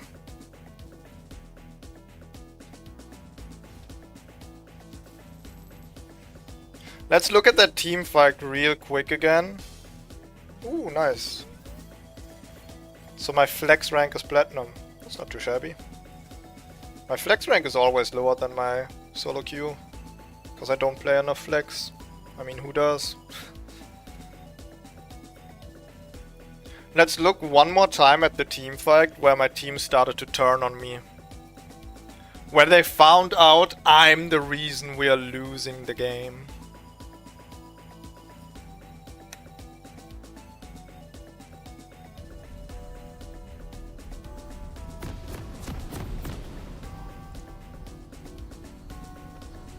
So that fight was here.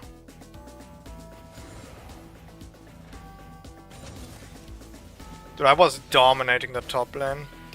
I need to check the Darius profile after looking at this. Like, he has to be gold or lower.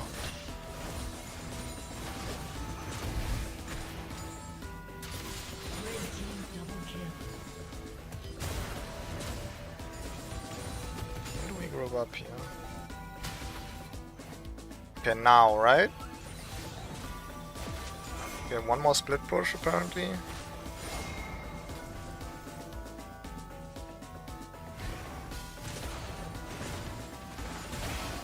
Blue team's turret has been destroyed. Shut down. Oh man, I was really having a blast up there, dude. Then they sent the fucking Avengers and I was like, okay, I think it's about time to stop splitting if they start sending them for me. Blue team's turret. So I defend my top lane one more time and then we group up for the dragon fight, right? Red team's turret has been destroyed. Shut down. Around here. Yeah, here we go, here we go, here we go, here we go. Okay. So I'm here. Clear that wave, then group with my teams, look for a pick. They both get absolutely wombo comboed by the Vel'Koz. So they are both dead before the dragon fight even starts. Keep that in mind. Dragon fight didn't even start. Both of these guys are dead. Nami and Kokma aren't even here. Dragon is up and they're not even here. Yet they blame me for not taking the fight. I didn't type anything. I didn't even ping, right? I could have said, where the fuck were you when Dragon spawned for the dragon fight? These guys were late, right? So I get hit like a truck by this Jinx. I hit a fade away, awakened R to slow her, get away from her. She uses Ghost, Copium, thinks she can catch me after Ghost got nerfed. She can't, I walk away. Now in my head, I'm like, this is unplayable. Two teammates of mine already got taken out. I don't have my awakened up. And we just got pushed out of the river, so they have the better position. Right? And now my hero bot lane is moving up. And they say we can take this Jinx. I'm completely out of juice. And she just ghosted. If we take the fight, we should maybe wait until her ghost is down.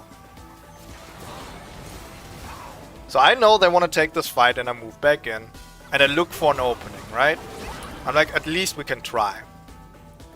So Nami ults, yeah, and I'm like, oh, I'm a little bit far away from Jinx here. But if she hits that ult, maybe we can do something. For some reason, Nami's playing Surf 3 for the PlayStation 2 and rides her fucking wave into this river bush. Look at this. She ults and she walks with it, feeling herself. Now she's around that wall. We are here. If she gets caught, bitch, you're fucked. Jinx, of course, still has Ghost up, so wave doesn't hit. We can't catch her. She's completely out of there. And Darius is in between this. We can't catch her. She gets caught here, of course, because she went in way too deep. I'm sitting there thinking I still don't have my awakened up. Nami just missed her ult. Two teammates are dead. And this bitch is fat as fuck. It's 9-5 Jinx versus my 6-7 Kokma. And I'm supposed to take that fight. So I'm just standing there. Yeah, it looks like I'm griefing because I'm just standing there. I'm standing there in disbelief. It's not even close to fightable. For some reason they focused Darius here as well. Like, if I would have taken that fight, would they have even focused Jinx? So now I get spam pinged like crazy here. And the team starts blaming me. That shit is so crazy. That shit is so crazy. And you have that daily in League of Legends. It's gotta be the most toxic game on the market, dude. With the most deluded people. I feel like people who play ego shooters, like anything that's like Counter-Strike or something like that, these guys might also be toxic. But they have a very big drive for self-improvement. And if they genuinely believe they have made a mistake, they won't lash out to others and blame them for it to feel better. They will analyze their mistake and try to do better. And in League we don't have that. In League everyone just wants to constantly have this dopamine feeling of being good, of being better than the rest of their monkey team. It's like, bro, can't you see that flaming does not help the situation whatsoever? Even if you would be right, which you're clearly not. Shit's insane, right? I just started spamming fist bump. If the gang fails and I die, but the later not bump. If they come to help me, bump. I just fist bump. I guess I could try that. Fist bumping. You think that actually helps the team? In my experience, people don't find the button for the fist bump. They never fist bump me. I don't think it's in the people's head already that you can do that. Okay. I think I'm calling it on this game, actually. I didn't realize I've been streaming 3.5 hours already. It didn't feel that long because we've been cooking item builds for like an hour before I started playing games, so I actually only played 3 games. But I tested all the stuff I wanted to test. We did the old bleed dot Udyr. We did full burn Udyr with mixed results. And we did the Uber sustain Udyr, which is very fun. Even without Varmogs. I think there's probably a better Uber sustain build without Varmogs. I think we should change the Varmogs build to just a hyper scaling build and have the Uber sustain build be a different one. Where you go Sundered Sky with Fleet Footwork instead. The only reason I didn't do it with Sundered Skies was because I just built Sundered Sky before and I didn't want the 2 builds to be too similar, right? You want some change in that. Yo, Vinci, what's up? I'm sorry, bro. We just reached the end of the stream. But I can stream very soon again. What day is today? Saturday. Oh, yeah. I'm free on Sunday and Monday. So technically speaking, I could stream tomorrow. Maybe I'll even do it. Depends. So I might stream tomorrow. I'll definitely stream Monday. I'll either stream both days or only Monday. We'll see. Next stream is gonna be the RPG we're playing. When was it? Fear and Hunger. We're gonna continue playing Fear and Hunger. After that, back to League of Legends, where we play Arena, because I really gotta get my Arena grind on. And then we'll see. We'll see what happens. In any case, thank you everyone so much for hanging out. If you want to keep up to date with everything I do, you can follow my Twitter at @wild_Udyr or join the Discord. We already have 300-ish Udyr enjoyers hanging out over there. So if you want to join events or hang out just with other Udyr enjoyers, come on. Come on in. There's always space. And if you want to see some quality content instead, head over to YouTube or Wild Udyr on YouTube. And with that being said, stay healthy, stay hydrated. or most important of all, stay safe.